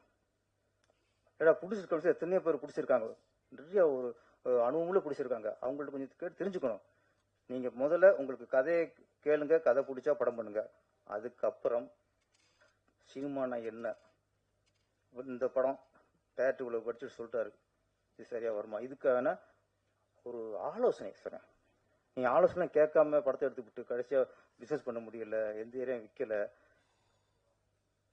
படம் வந்து போட்ட காசு வர்றதை விட பின்னாச்சுன்னா அதுக்கப்புறம் ரிலீஸுக்கு பணம் கொடுக்க முடியாது. நிறைய பேர் படம் 2 கோடி படம் பண்ணிடுறாங்க, ஒரு பைசா தூக்கி வர மாட்டேங்குது. அப்புறம் ரிலீஸ் பண்ணுறதுக்கு 40 லட்சம். இதுதான் இன்னைக்கு நிலைமை. அதானே சார் கேப்ஷன் சார், படம் பண்ணிட்டோம் அப்புறம் அது கௌரவத்துக்காக படம் முட்டமே அப்படி வச்சுருந்தா அசிங்கமாக போயிருங்கிறதுக்காக கௌரவத்துக்காக திருப்பி 40 லட்சம் 50 லட்சம் செலவு பண்ணி அவங்களே எல்லா தியேட்டரும் பேசி ரிலீஸ் பண்ணுறாங்க. இதெல்லாம் போகணும்னா கொஞ்சம் ஆலோசனை கேட்கணும். நம்ம சிவராஜ் சார் அவர் 3 மணிக்கான நேரம் எல்லாம் கற்றுருப்பார். அவருக்கு ஆலோசனை தேவையில்லை நினைக்கிறேன், ஏன்னா 3 இடம் பண்ணியிருக்காரு, எல்லா விஷயம் நீங்கள் கற்றுருப்பீங்க. நம்ம சுகன் சார், நீங்கள் வந்து பிளான் பண்ணி 23 மணி நேரம் 23 நிமிஷத்தில் படம் பண்ணியிருக்கீங்க. அது உண்மை அதையும் தரமாக பண்ணியிருக்கீங்க. திரும்ப அடுத்த முயற்சிகள் இது மாதிரி நீங்கள் பண்ண வேணாம், ஒரு சாதனை போதும். நீங்கள் அதுக்கப்புறம் நீங்கள் ஒரு 20 நாள் 30 நாள் கூட படம் பண்ணுங்க. தேவையில்லாமல் ஒரு 100 நாள் 150 நாள் பண்ணாமல் உங்கள் கதைக்கு என்னமோ அது நாட்களை குறைச்சிக்குங்க. ஏன்னா இதுவே இதை சாதனை ஒன்று வாழ்க்கை ஓட்டிகிட்டு இருக்க முடியாது. இன்னும் அடுத்த கட்டத்துக்கு போகணும், இன்னும் தரமான படங்களை கொடுக்கணும், இன்னும் நல்ல ஒரு மிகப்பெரிய வெற்றி படங்கள்லாம் கொடுக்க வேண்டியிருக்கு. அடுத்து இங்கே பிளான் பண்ணி ப்ரொடியூசருக்கு வீண் செலவு இல்லாமல் படத்தை பண்ணுங்கள். இந்த படம் பெரிய வெற்றி அடைய வேண்டும். ஏன்னா இதில் நடித்த எல்லா நடிகர்களுமே சின்ன சின்ன நடிகர்கள் தான். அதனால் இந்த வெற்றி அடைஞ்சா சாங்ஸ் இன்னும் பெரிய ஒரு நாளைக்கு ஒரு 10 லட்சம் வாங்குற மாதிரி. ஆமாம், நான் கூப்பிட்டா ஒரு நாளைக்கு 5 லட்சம் வாங்கிக்கணுங்க, மற்ற டைரக்டர்லாம் 10 லட்சம் வாங்கிக்கணுங்க. இந்த மாதிரி எல்லாம் இருந்தால் சம்பத்திரம் எல்லாருமே சினிமாவை கட்டி பிடிச்சி உருளாருங்க. அதான் வேற ஒன்றும் சொல்ல முடியாது. என்னால் சினிமாவை கட்டி பிடிச்சி விட மாட்டாங்க அவங்களாம். அவர் ஆமாம், இங்கே தான். ஆமாம், நான் சொல்ல உண்மை தானே, எங்கேயும் போவோம் நடிகர்கள் உண்மைதான். அதனால் நடிகர்களில் தயவுசெய்து சினிமா இளம் இயக்குநர்கள் வந்து சினிமாவை நம்பியிருக்க நடிகர்களை கைவிடாதீங்க. நன்றி, வணக்கம்.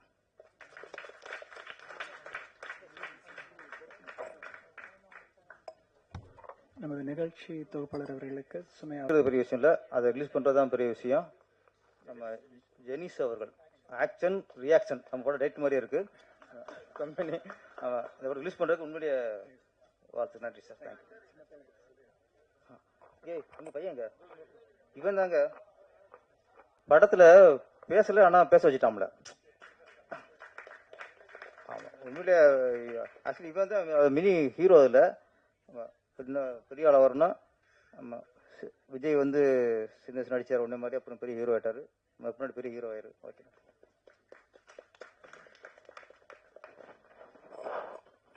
பிரஸ் மற்றும் மீடியா நண்பர்களுக்கு என்னுடைய பணிவான வணக்கம். அதிகமாக பேசக்கூடாது, டைம் ஆயிடுச்சு. இருந்தாலும் எல்லாத்தையுமே சொல்லி ஆகணும். இந்த படம் சில கசப்பான விஷயங்களும் இருக்குது, ரொம்ப சந்தோஷமான விஷயங்களும் இருக்குது. இந்த படத்தில் முதல்ல நான் நன்றி சொல்கிறது யாருன்னா விச்சூர் தலைவர் சங்கர், அவருக்கு தான் நன்றி சொல்லணும். ஏன்னா இந்த படம் தொடங்குறதுக்கு அவர் தான் முன் உதாரணமாக இருந்தார். ஸோ சில காரணங்களால் அவர் பண்ண முடியாமல் போயிடுச்சு. அதுக்கப்புறமா ஆர்சிசி பில்டர் சதாசிவன் ஒருத்தர், அவர் இந்த படத்தை முடிக்கிறதுக்கு காரணமாக இருந்தார். அவருக்கும் நான் நன்றியை சொல்லிக்கிறேன்.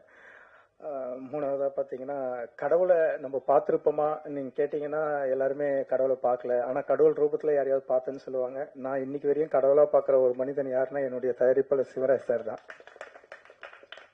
ஏன்னா இந்த படம் பண்ணும்போது அவர் ப்ரொடியூசர் கிடையாது. ஒரு நல்ல ஒரு படம் பண்ணணும்னா விச்சூர் தலைவர் சங்கரன் போய் பார்த்தேன். அவர் பேசினேன், அவர் பண்றேன்னாரு. அதுக்கப்புறம் பண்ண போகும்போது சில சந்தர்ப்பவாதிகள் அவரை பண்ணக்கூடாது, நீங்க தலைவர் நீங்க பண்ணீங்கன்னா மாட்டிப்பீங்கன்ட்டாங்க. இன்னைக்கு காலையில ஷூட்டு, காலையில 10 மணிக்கு, மதியானம் 2:30 மணிக்கு ஷூட்டு, காலையில 10 மணிக்கு அவரு முடியாதுன்னு சொல்லிட்டாரு. அந்த தருணத்துல ஒருத்தர் எனக்கு கால் பண்ணி பேசுறாரு, சுகன் வாழ்த்துக்கள், கதறி அழுகுறேன், சார் ப்ரொடியூசர் பண்ண முடியாதுன்ட்டாரு, என்ன பண்றது தெரியலன்னு. அப்போ அவர் தான் ஆர்சிசி சதாசிவன், நான் இருக்கேன்ப்பா, அப்பா இருக்கேன்ப்பா, நீ பண்ணுப்பான்னாரு. ஸோ அவரால் முடிஞ்சதோ இல்லையோ அன்னைக்கு சொன்ன அந்த வார்த்தை படத்தை முடிச்சிட்டேன். அதுக்கப்புறம் பாத்தீங்கன்னா ஃபுல் டைட்டு, போலீஸ் வரையும் வந்துருச்சு. பெரிய ப்ரெஷர், பேமெண்ட் கொடுக்க முடியல, அது இது நரகத்துல இருக்கிற மாதிரி நின்றுட்டு இருக்கோம். போலீஸ் சாம் சார் மூலியமா போலீஸ் சாம் சாரும் பெரிய சப்போர்ட். சாம் சாருக்கு தான் நன்றி சொல்லணும். ஏன்னா அந்த டைம்ல லைட் யூனிட் லாக் பண்ணிட்டாங்க, நீங்க காசு கொடுத்தாதான் வெளில போக முடியும்ட்டு எல்லாரும் உள்ள மாட்டிக்கிட்டோம். அப்போ சாம் சார் தான் ஃபோன் பண்ணி போலீஸ் வர வச்சாரு. போலீஸ் அடுத்த செகண்டே எல்லாத்தையும் கிளியர் பண்ணி ஒரு லெட்டர் ஒன்று எழுதி கொடுத்தாங்க, நாளைக்கு கொடுத்துறேன்னு சொல்லி நான் விட்டுறேன்னு. நானே, என் ஒய்ஃபு, என் பையன் 3 பேரும் அப்படியே அழுது நிக்கிறேன். என்ன பண்றதே தெரியாம நின்றுட்டு இருக்கும் போது போலீஸ் சப்போர்ட் பண்ணாங்க. அதுக்கு சாம் சாருக்கு ரொம்ப ரொம்ப நன்றி சார். அதுக்கப்புறமா பாத்தீங்கன்னா அடுத்த நாள் சண்டே என்னால எங்கேயும் போக முடியல. அப்போ வீட்டுல நகை அது இதெல்லாம் எடுத்து போயிட்டு ஒரு இடத்துல போயிட்டு கொடுத்துட்டு கேஷை வாங்கி, அப்புறம் சிவா சாரை நான் அவர் ஆபீஸ்ல போய் பாக்குறேன். அவர் சார் எனக்கு ஒரு 10 வருஷமா தெரியும். சிவா சார் ஆபீஸ்ல போய் பார்க்கும் போது நான் ஒரே வார்த்தை தான் சொன்னேன், சார் எனக்கு கடவுள் யாருன்னு தெரியாது, ஆனா உங்களை நான் இன்னைக்கு கடவுளா பாக்குறேன், நான் இன்னைக்கு உயிரோட இருக்கணும்னா அதுக்கு நீங்க தான் சார் ஹெல்ப் பண்ணணும் அப்படின்னு சொன்னேன். அவரு அப்படியா சரிப்பா ஓகே ஒரு 5 நிமிஷம் வெளில வெயிட் பண்ணினாரு. நான் வெளில போயிட்டு வெளில போறேன், அடுத்த செகண்ட் என் செல்ல ஒரு 10 லட்சம் ரூபாய் போட்டு விட்டாரு. ஸோ என்னால இன்னைக்கு வரையும் நினைச்சே பார்க்க முடியாது. அந்த ஒரு செகண்ட் என்னுடைய உயிரை விடுறதுக்கு ரெடியா இருந்தேன். ஆனா அவர் பார்த்துட்டு நான் செஸ்ட் அப்படி போயிட்டு வரதுக்குள்ளேயே என் அக்கௌண்ட்டுக்கு 10 lakhs வரும்போது கடவுள் இருக்காருன்றத நான் அன்னைக்குதான் உணர்ந்தேன். இன்னைக்கு வரையும் நீங்க என்ன வேணா நினைச்சீங்க, கடவுளான்னு நினைக்கிற ஒரு மனிதன் யாருன்னா அது என்னுடைய ப்ரொடியூசர். அவருக்கு என்னைக்குமே நான் கடமைப்பட்டிருக்கேன். நான் மட்டும் இல்ல, என்னுடைய குழந்தை எல்லாருமே, என் ஃபேமிலியே அவருக்கு கடமைப்பட்டிருக்கோம். இன்னைக்கு இந்த இடத்துல நிக்கிறதுக்கு காரணம் சிவா சார் தான். சார் மீண்டும் மீண்டும் உங்களுக்கு என்னுடைய லைஃப் ஃபுல்லா நான் இந்த லைஃப் மறக்க மாட்டேன். ஸோ நன்றி சார். அடுத்ததா இந்த படத்துல என்னுடைய முக்கியமா சொல்லணும் என்னுடைய அசிஸ்டன்ட். இந்த படம் நீங்க நினைச்சிட்டு இருக்கீங்க 23 hours 23 minutes ஷூட்டிங் மட்டும் தான் எடுத்திருக்கேன்னு நீங்க நினைச்சிருப்பீங்க. ஷூட்டிங் மட்டும் இல்லைங்க, அங்க போஸ்ட் ப்ரொடக்ஷனே நடந்துச்சு, மேல எடிட்டிங் நடந்துட்டு இருக்கோம், லைவ் டப்பிங், யாருமே இது பண்ண முடியாது. ஒரு சீன் எடுத்து அடுத்த சீன் அந்த கார்டை எடுத்துக்கிட்டு பரமா கார்டு எடுத்துட்டு கேமராமேன் எடுத்து டிஏடி கிட்ட ஓடுவான். டிஏடி கிட்ட ஓடனே அங்க டிஏடில இருந்து ஸ்டீன் இவன் அங்க இவன் கொடுத்துட்டு வந்துருவான். அங்கிருந்து அந்த கார்டு எடுத்துட்டு போய் அதை கன்வெர்ட் பண்ணி அங்கிருந்து எடிட்டர் கிட்ட போகும். மேல எடிட்டர் அதை பண்ணிட்டு இருப்பாரு. அங்கிருந்து அப்படியே மியூசிக் டைரக்டர் இந்த ரூம்ல எல்லாம் மியூசிக் பண்ண முடியாது, என்னால பண்ண முடியாது, கோச்சிங் போயிட்டாரு. அப்புறம் ரீல் ஒரு ரீலா ரெடி பண்ணி எடிட்டர் அனுப்புவாரு. அங்கிருந்து ரீல் வரும். அதுக்கப்புறம் அங்கேயே டிஏ அது போனாலும் சவுண்ட் எஃபெக்ட்ஸும் லைவ் டப்பிங்கும் ஒன்னா இருக்கிறதுனால அதோட 5.1 தான். ஸோ எல்லாமே ஆன் ஸ்பாட்ல 23 hours இந்த படம் நடந்துச்சு. அதனாலதான் ஒரே நாள்ல இந்த படத்தை முடிச்சோம். எல்லாருமே சிங்கிள் டேக்ல கூட படம் 2 hours எடுக்கிறாங்க. நீங்க 23 hours எடுத்தீங்கன்னா போஸ்ட் ப்ரொடக்ஷனோட 23 hours எடுத்தோம். அதுதான் இது பெரிய எங்களுடைய சாதனை. ஸோ அதெல்லாம் மீறி அதுக்கப்புறமா இந்த நடிகர்கள் அவங்கள பத்தி சொல்லவே முடியாது. என்னன்னு பாத்தீங்கன்னா கரெக்டா குட் ஃப்ரைடே நாங்க ஷூட் வைக்கிறோம். குட் ஃப்ரைடே போன வருஷம் அதுக்கு முந்தின நாள் எல்லாருக்கும் ரெஸ்ட். அதுக்கு முந்தின நாள் தான் ரிஹர்சல். ஆதேஷ் பாலா சார்ல இருந்து என் நண்பர் ஸ்ரீராம்ல இருந்து சாம் சார் மட்டும் ஷூட்டிங்ல இருந்தாரு, வர முடியல. மீதி எல்லா டெக்னீஷியன் எல்லா ஆர்டிஸ்ட் எல்லாருமே கேமராமேன் ஆர்ட் டைரக்டர் 2 பேர் மட்டும் வந்துட்டாங்க. இவங்க வந்துட்டாங்க. நாங்க ஒண்ணுமே ரிஹர்சல் பண்ணல, ஸ்கிரிப்ட் மட்டும் ஒரு 1 week முன்னாடி அனுப்பிச்சிட்டேன். எல்லாரையும் வர சொல்லி சார் இதுதான் லொகேஷன், இந்த இடத்துல தான் உட்காருங்க, இந்த இடத்துல தான் பண்றீங்க, இந்த இடத்துல தான் இது பண்றீங்க அது பண்றீங்க எல்லாமே சொல்லிட்டேன். ஹீரோயினையும் தம்பியை மட்டும் கோயில் திருவிழாக்கு வர சொல்லிட்டேன். அம்மா இந்த மாதிரி பண்ண போறீங்க, நீங்க பண்ண போறீங்க, இந்த இடத்துல போலீஸ் வருவாங்க, இந்த இடத்துல இது பண்ணீங்கன்னு சொல்லி எல்லாத்தையும் சொல்லி முடிச்சாச்சு.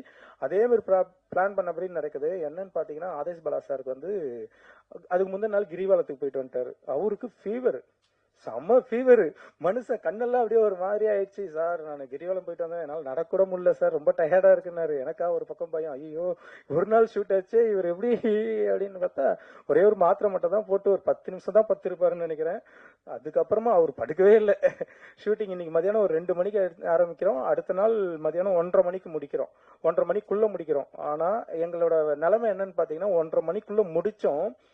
அடுத்த எல்லாரும் ரெஸ்ட் தூங்கணும்னு தான் நினைப்பாங்க. எங்களை லைட் யூனிட் லாக் பண்ணதுனால எங்களால வெளியே போக முடியல. எல்லாம் உட்காந்து அப்படியே பரபரப்பா பேசிட்டு இருக்கோம். என்னடா இப்படி போறது, பணம் இல்லையா, அப்படி இப்படின்னு பேசிட்டு இருக்கும் போது அங்க லைட் யூனிட் எங்களை பார்த்து நாங்க சிரிச்சின்னு பேசிட்டு இருக்கோம். இத்தனைக்கும் அவ்வளவு வரிகளையும் சிரிச்சின்னு பேசிட்டு இருக்கோம். அப்படியா அப்படியா அப்படின்னு சிரிச்சின்னு தான் பேசிட்டு இருக்கோம்.